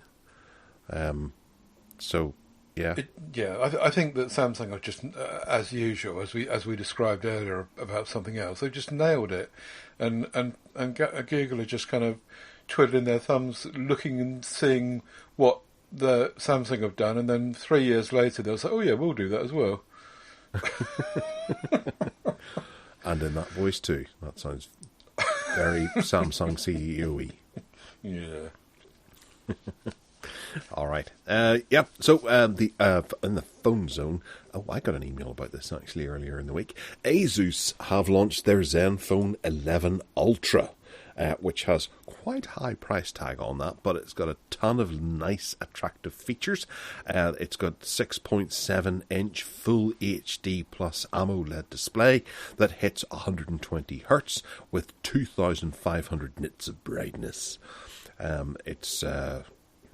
It's got inside of it the Snapdragon 8 Gen 3, which gives you 28 hours of battery life from the 5,500 milliamp hour battery, which sounds quite small for a 6.7 inch. No, I think that's all right. All right, okay. Well, Yeah, Ted says so. It's got the Ted Salmon stamp of approval. It's got a 65-watt wired charging and then 15-watt wireless charging. Hey. 12 gigabytes of RAM, which we'll be coming back to later on in the bargain basement, and 256 gigabytes of storage alongside a 50 megapixel camera, 32 megapixel 3x telephoto camera, and a 13 megapixel ultra wide camera. My wife must be cooking something because I think she's frying oil or something. Oh, it's coming up, and it's because my eyes don't water. It's got 160, or it's got IP of 68, and it comes with a free case in the box, which is very unheard of these days. It's dual SIM and costs around about $900 in American money. Ships out and it's coming in April, actually, it says here. Yeah, the main thing that people are complaining about is that there's no dinky sized Zenfone 10 and 9 and 8 and 7 size unit, and Asus have done the dirty on everyone, and that likes compact devices like you with your S24, and they just made a whacking great big one, which actually is looks like it's a reskinned version of the Asus ROG Phone 8 anyway, so they've kind of just rebadged a phone that's already out there. But what's not known at this stage is whether or not the Zenfone 11 Ultra will be joined by a Zenfone 11 Compact, or just a Zenfone 11 full stop. I don't know, because this is a whacking great big device, and everyone's a bit pissed off about it. The other thing that everyone's pissed off about, that in our circles anyway, is that it is still, along with Sony, only offering 2 OS updates from you.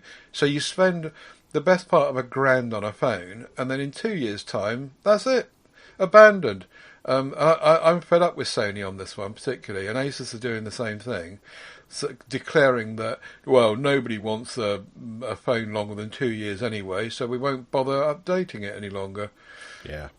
Anyway, apart from all those whinges, it does look very nice, and I'm sure that it will perform superbly.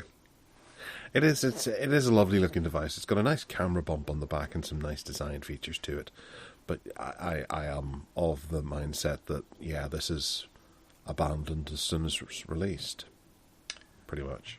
Indeed. I think I'd rather have an Asus ROG Phone 8 than this anyway. Not that it really will help very much. I like the 65-watt charging. That's cool. It is. It's cool. The kids do like that. Yeah. Down in the hood. True. Okay. Moving on to the next one, which is Motorola. And you're going to get all excited about this, aren't you? Because they have just announced that there's going to be 2 budget phones, the Moto G Power and the Moto 5G. No, it's the G. That's a misprint. It should be Moto G 5G. Oh, right, okay. Well, that makes all the difference then. Yeah. And you've got to be in America, because it looks like initially these are being rolled out to carrier deals in America. I think eventually they'll roll them out to India because they're cheap budget devices, but I'm not sure about the rest of the world. And they're big devices again. They've obviously decided, everyone in the Far East, that still everyone wants whacking great big devices. 6.7-inch screen on both of them, Dolby Atmos stereo speakers, a Dimensity 7020 chipset, so a kind of mid-range chipset, micro SD card slot, there you go, there's one for you, 8 gigs of RAM, 5,000 milliamp hour battery and 30 watt fast charging.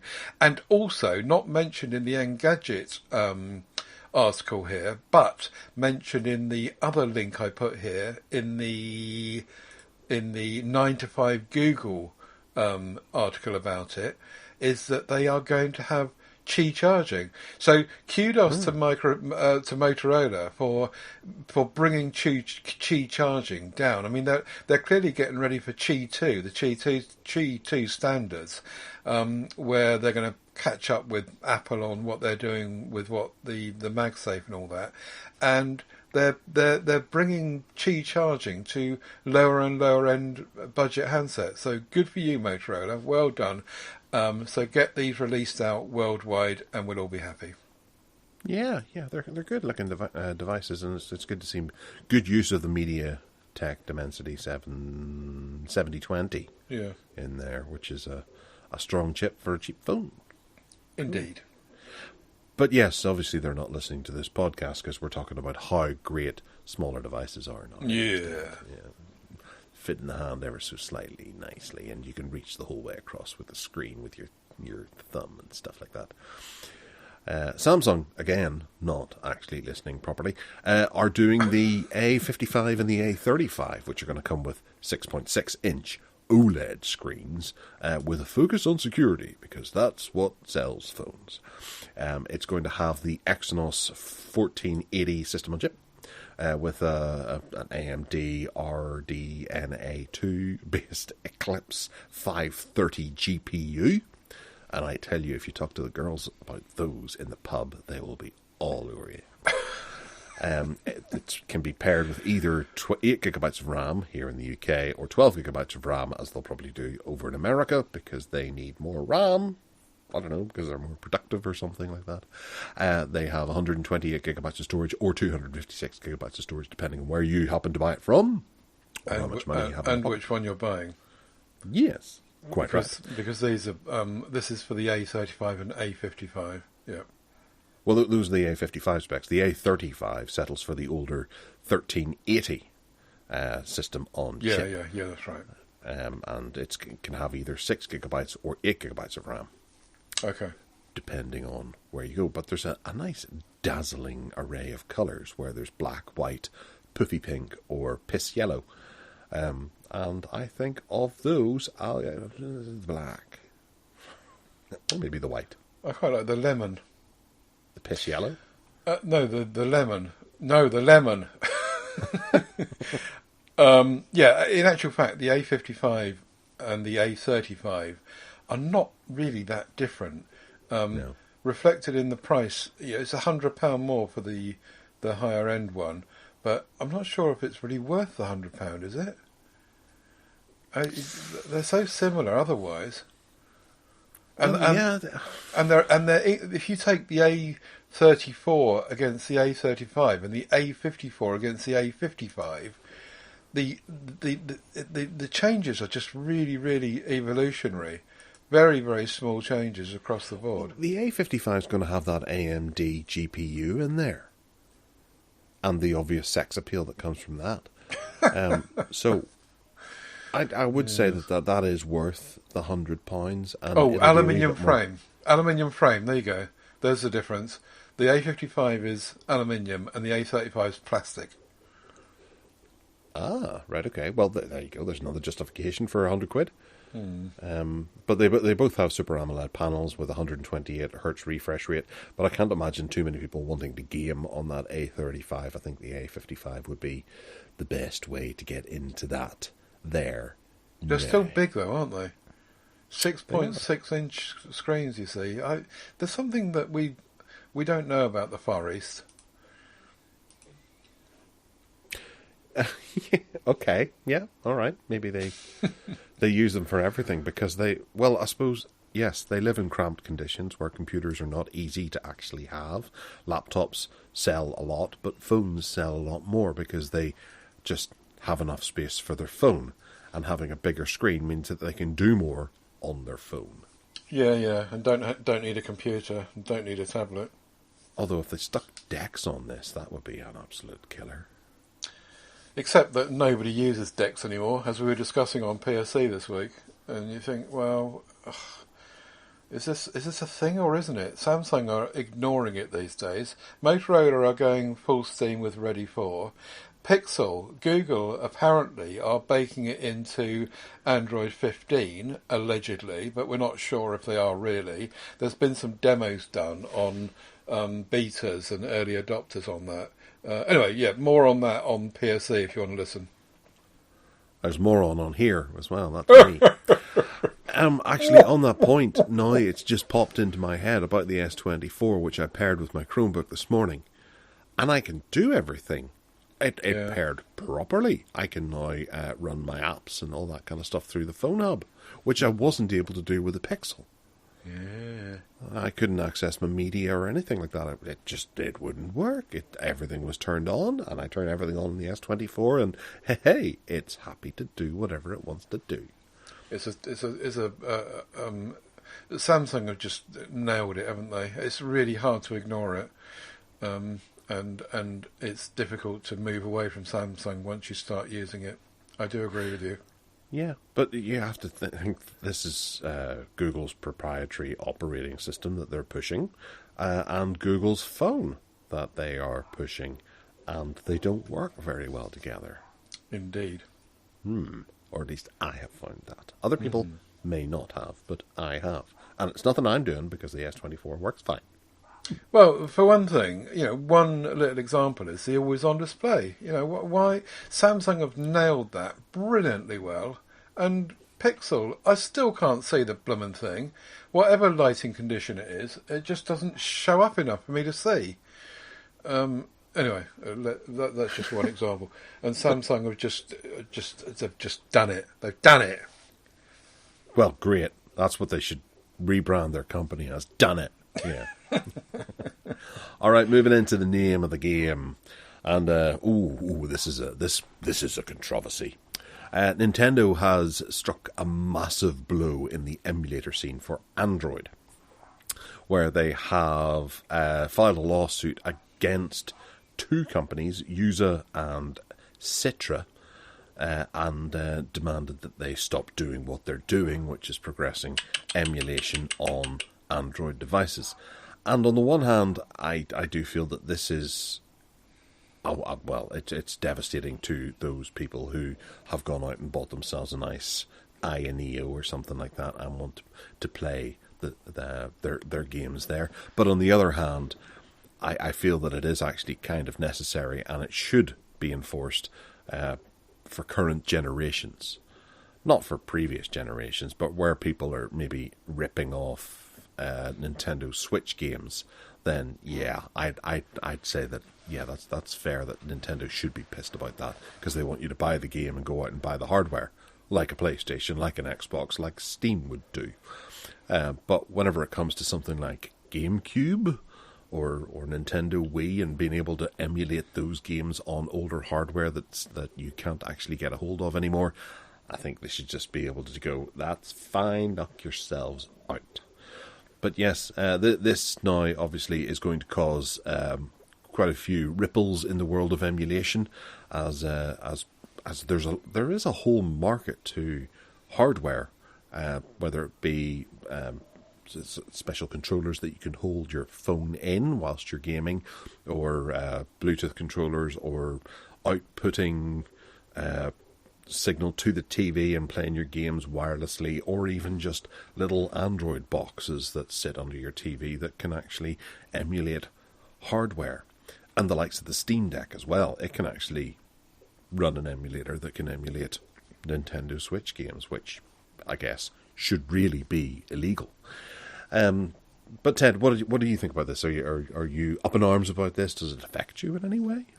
I don't think so, really, because I've got a Switch and I can use the games I want to on that. But I guess for Nintendo, it depends on if they're still making money from that retro scene, or whether you see, part of this might be about royalties, not about just ripping it off and without permission, but actually, if these people doing these emulators gave a few pennies to Nintendo to say, like you would in the music scene, you use someone's music to put on the end of your film, you pay them a royalty, and if they were doing that, I suppose that might change the landscape a bit.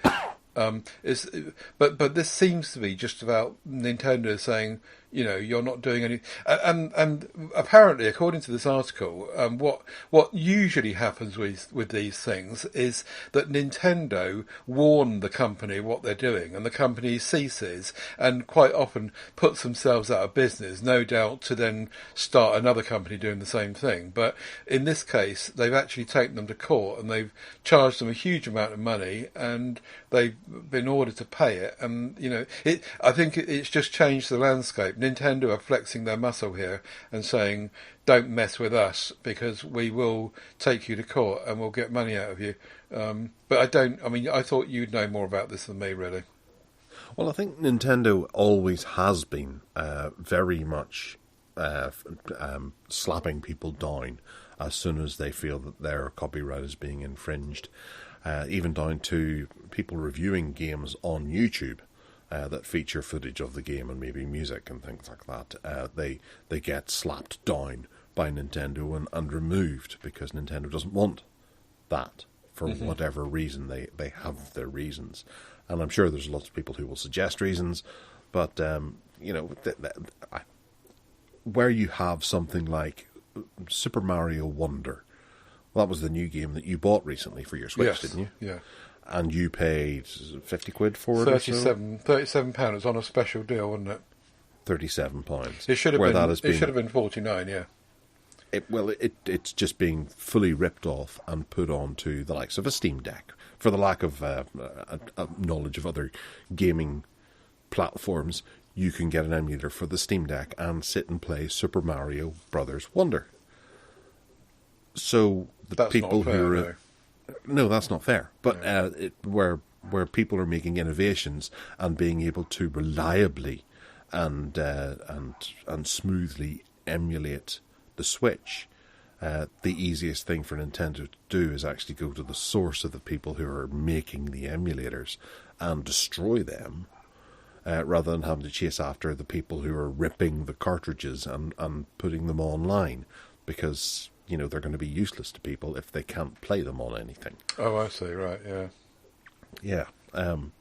But, rather than having to getting bogged down in all the nitty-gritty of what generations and things, Nintendo just apply it to everything that has a Nintendo copyright on it. So the likes of the very first Super Mario Brothers game is copyright to them, and it's not allowed to be played, and they'll come down on you like a ton of bricks if you're seen to be selling it, and to the point that if you go on to somewhere like AliExpress, you can buy a gaming console that is made by a load of people in a warehouse somewhere over in Taipei that has 52,000 ROMs on it, and it'll ship to you. But if you go through it, you won't find anything Nintendo. You won't find you'll find Sonic the Hedgehog, but you will not find Super Mario Brothers, because they know that they will get absolutely destroyed if they were to put Mario on there. And that's working. You just get some people who have brass necks who go out and go, well, I'm developing the tools to be able to emulate Mario. I'm not breaking any rules. But Nintendo are now just cracking the whip and going, well, no, you're not even going to bend the rules. There's not even going to be a discussion about this. And it's a bit strange how they actually solved this, and they just handed over the companies, I believe, or the website, to Nintendo as part of this agreement outside of court. Okay. And several £1 million was I saw it somewhere earlier when I was reading this. 24, wasn't it? 2.4 million in damages, and Yuzu handed over the website to Nintendo. Oh, right. As a as an act of, here you go, we won't do that again. Yeah. They'll go away and set up Boozoo. Yeah, yeah. Continue where they went from for another 5 years, and then that's what happens. Yeah. Yeah. But it's the nastier side of things, and Nintendo are fiercely protect their copyright, which I suppose is justified for newer things, but they should be doing more with their older copyrights as well. And it doesn't make really much of a difference for the likes of track and field. People should be able to play that if they want to play that. I don't know if it's on Nintendo Online, but that's the only time they use their older licenses, is to try and influence people to pay their monthly or yearly online fee, and they give them a little freebie to play with. Mm-hmm. Anyway, so it doesn't affect you, and life's going to carry on. I've got my Evercade. That's all you need. The day a Nintendo compilation comes to the Evercade is the day that I will eat an Evercade. Probably not the battery, but I'll try and eat most of it. Mm-hmm. Yeah. All right, moving into the Flap Your Trap About an App section. And, we're going to start with some great news. Great news. Microsoft are allowing users to uninstall OneDrive from their computer. Whoa! That's amazing. OneDrive is gone from my computer. Did you do it? I did. Did you? Absolutely. As soon as this was posted, went in, uninstalled, and I had a look. You can't uninstall Edge yet, but who knows? This could be the start of something amazing. So, in order to uninstall it, you have to... You just go into the apps. You stop and cancel it. Choose which one you... Blah, blah, blah. Oh, that... Right, okay, yeah. And they're trying to encourage people just to unlink it, not to uninstall it. Of course they are. Because it can just turn on whenever you fancy. I didn't know we could do this already. Yes, already. Let's see. I'm going to try it now. Microsoft. Where is it? Oh, you just have to type into the search thing. Was it programs? And then there's the uninstall thing that comes up. Add, remove programs, and then just the 3 dots. Uninstall OneDrive. You're doing it that way, are you? Well, in modern installations of Windows, you can just right mouse in the thingy and then just say uninstall. But this is doing it the old-fashioned way. Well, LMNO. It's not here. I must have done it already. I don't remember doing it. It comes under Microsoft One, or no, it just comes under OneDrive. I think. It's not there. I've got no O's at all in the list. Right, okay then. Well, I don't know what's happened there, but it's not there. Fair enough. Oh, okay. You must have done it. You must have been sleep uninstalling things again. Oh dear. Anyway, Twitter's going to turn into YouTube apparently, but only if you've got a Samsung TV or Amazon TV, I think it is. But yes, apparently, what's his name? Twitter bloke, ex-bloke, what's his name? Elon Musk. He said that he wants to turn... he said, what is it? He said that 8 out of 10 people that visit X, are watching videos. So his intention now is to completely change, as much as he can, Twitter into a video platform, and presumably challenge things like Instagram and YouTube and all the rest of it. So he's bought up Twitter, changed the name, and now he's just going to alienate all the users by turning it into YouTube. That's incredible. The viewership of X has dwindled down to 10 people. Wow. I knew he'd done bad things, but flipping heck, he's just destroyed that platform. Well, no, I think that is quite a good thing, but it'll probably be one of those things that's hidden behind the paywall, where you have to be the X Pro user or whatever, the more expensive, the account that you pay for. Yeah, Prime. No, not Prime. I can't remember what it's called now. The Blue X jobby. Oh, yeah, that's right. Blue, wasn't it? Anyway, I think that was abandoned, wasn't it? No, it's still there. You can still pay for it and get features. But only putting it out on 2 platforms, Samsung TV and Amazon Fire TV, is a bit of a kind of a weedy start, isn't it? Although I suppose there's a lot of Samsung TVs around. There are, but also it allows them to control it first and foremost, and then they can roll it out once. Because I'm sure this is just something that's in his brain, as opposed to anything else. It's maybe not entirely developed yet. Because he got rid of everyone that works at X, didn't he? There's only 4 people, and 2 of them are tea ladies. Sorry, that was very sexist of me. Tea persons. Yes. Tea people. Tea makers. Yes. Right, okay. Well, we've got that to look forward to. We also have TikTok photos to look forward to, which sounds desperate, Ted. Really? Well, assuming they don't get banned, apparently they're going to try. You see, someone else. They're after Instagram here.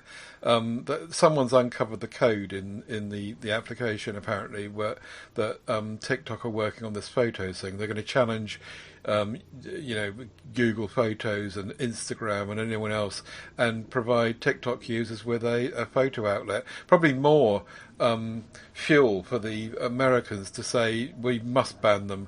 We can't have them taking over all these applications.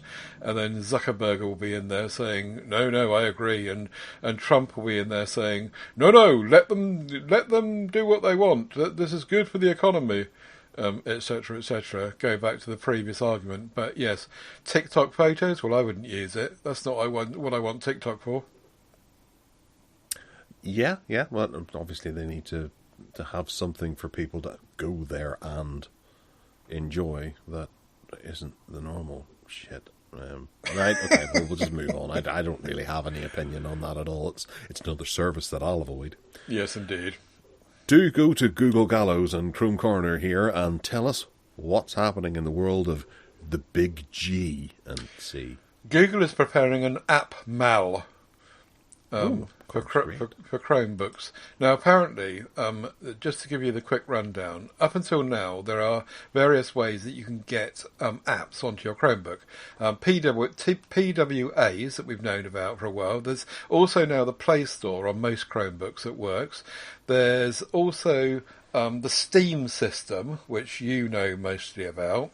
And there's also the Linux development environment called Android Studio. So what Google are saying is that they are fed up with all these different inputs into people getting apps and getting stuff running on their Chromebook. So we will amalgamate them all. We'll call it an app mal, and we will allow everyone. This app shopping centre was already taken.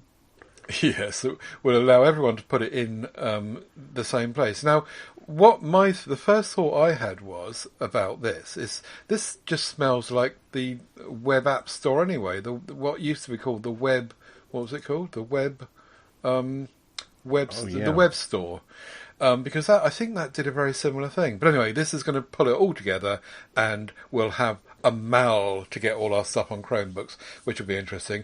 I've already covered the story about the Magic Compose. That works, and you can, when you type in on my Samsung phone anyway, start typing a message, it gives you AI-generated alternatives to say your message differently or nicely, or in the style of Shakespeare or some other kind of bloody thing.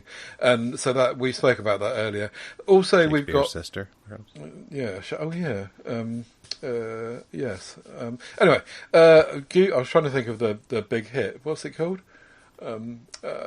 Stay. Yes. Right. Google I/O is now set for May the 14th. And from what I can gather, really, in I/O, they're going to be talking about AI mostly. There is likely to be the Pixel 8a announced, but the emphasis will be very much on privacy features, security features, on Android 15. there's likely to be stuff going on in the background with Bluetooth and disabling keyboard haptics.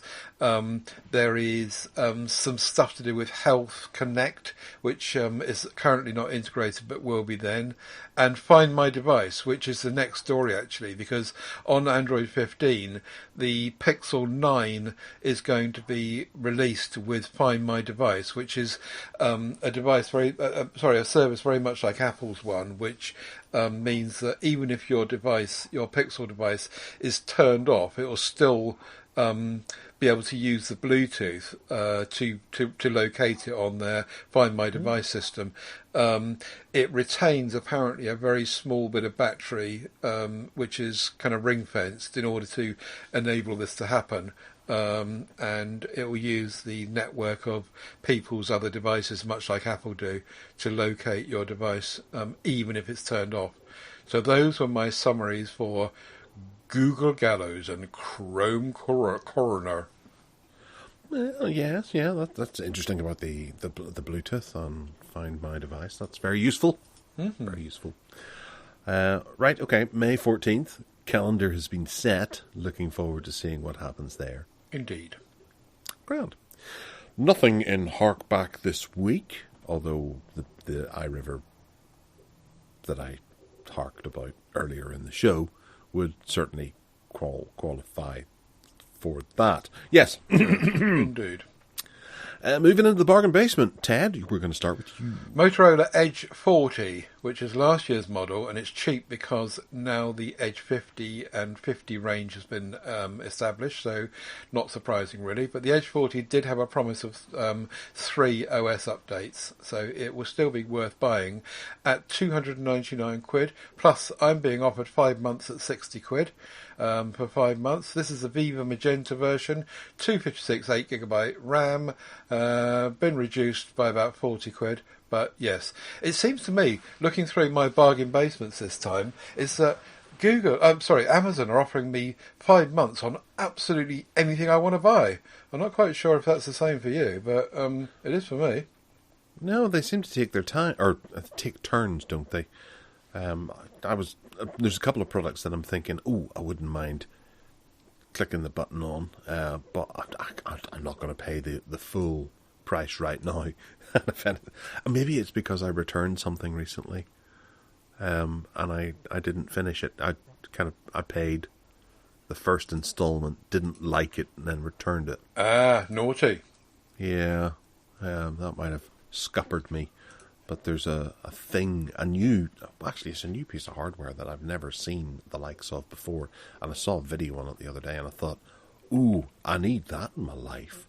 But it's £119. It's called the NZXT Relay Switch Mix. I'll stick a link into it just above that somewhere. Hardline for the hardware. We'll put it in there.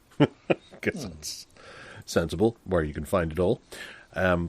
It's a pretty cracker looking piece of hardware that I would very much like on my desk because it's got one killer feature. Makes the tea. You can have a look at it if you like. It's a headphone stand that has an audio mixer built into the base. That allows you to, whenever you put your headphones on it, there's actually a switch at the top that it's depressed when you put the headphones on, and it sends a signal to the computer and turns your computer back over to speakers. And then whenever you lift the headphones off, the switch is depressed, it's depressed, and the headphones signal is sent and Windows changes it over to headphones. Brilliant. Which is really nice. But then down at the very bottom you've got a slider and some functions to be able to control the gain and the volume and stuff as well. I want one of those. It's really quite cool. Oh, look, £24 times 5 months. What? That's not fair. Amazon! Oh dear, that is nice though. I do agree. That looks like a really nice bit of kit. I've never heard of such a thing, and presumably it works with any old headphones.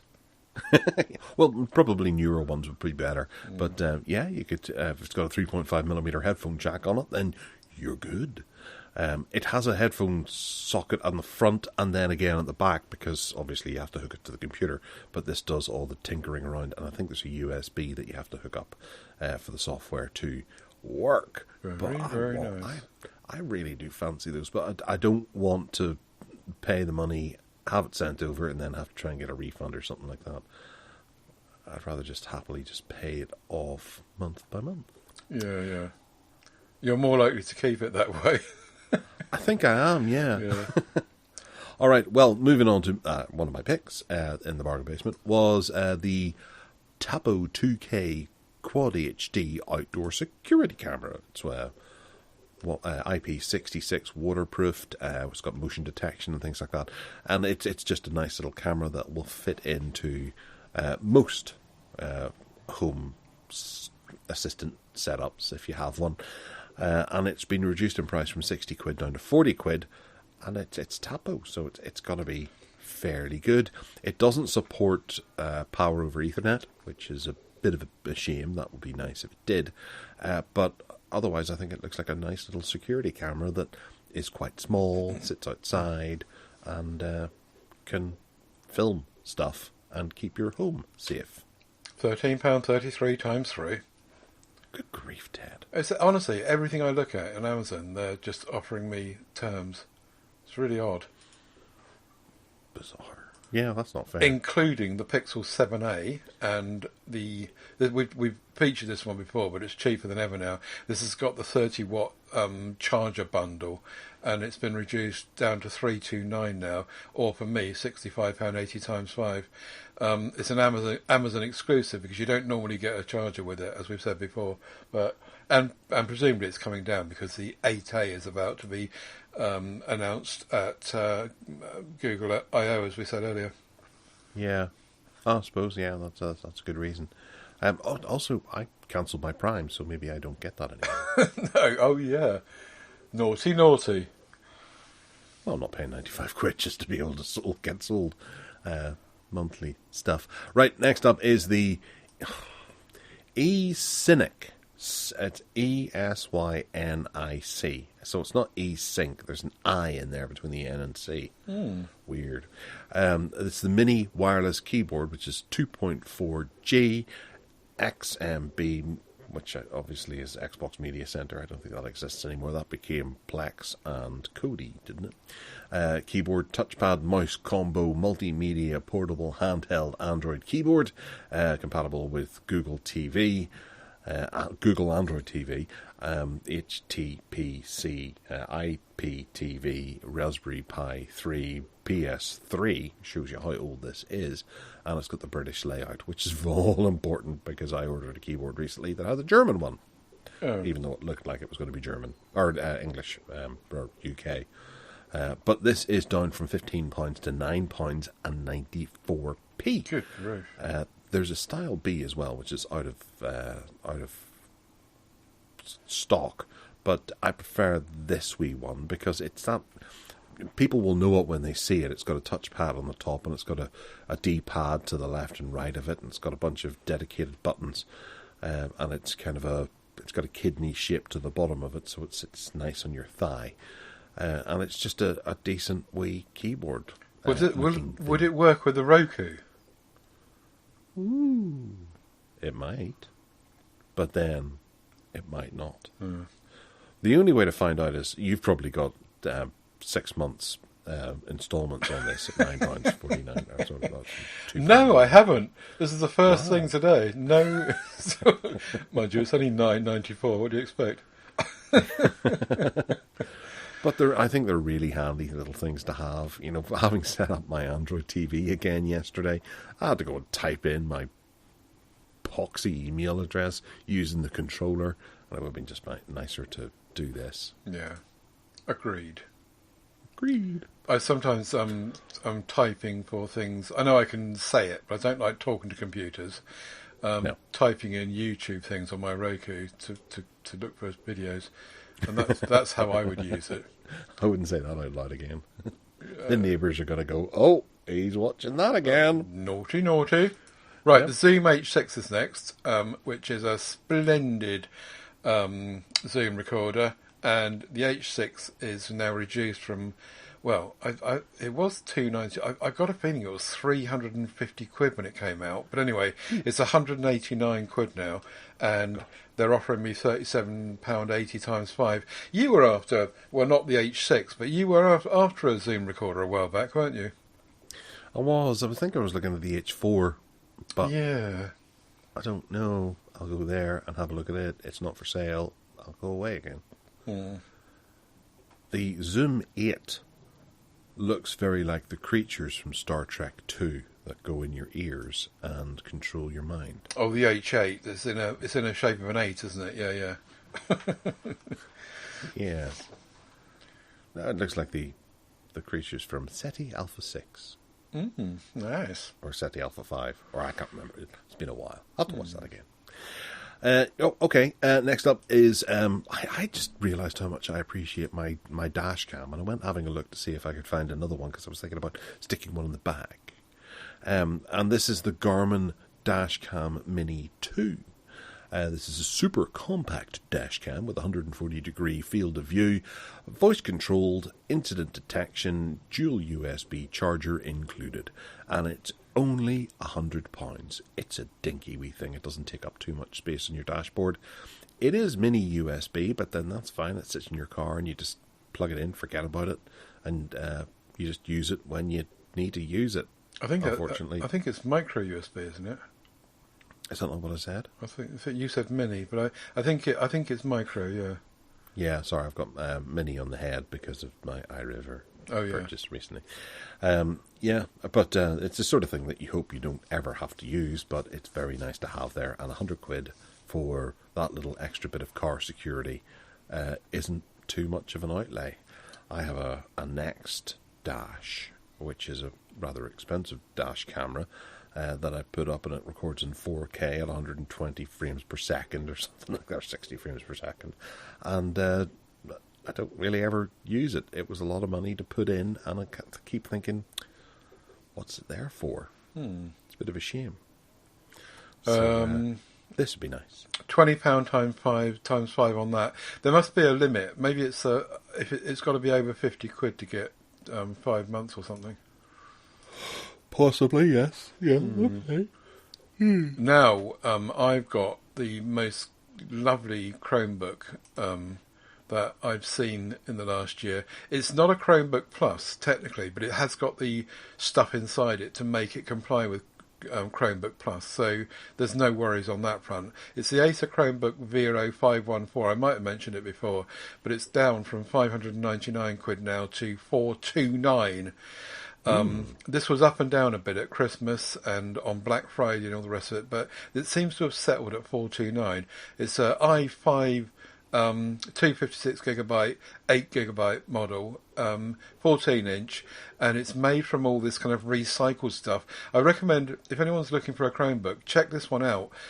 Robbie on Chrome Unboxed did a really good review of it, and sold it to me. I was really impressed with the whole thing. Some people have complained about the screen not being terribly bright, but he didn't say anything about that. It's just some reviews.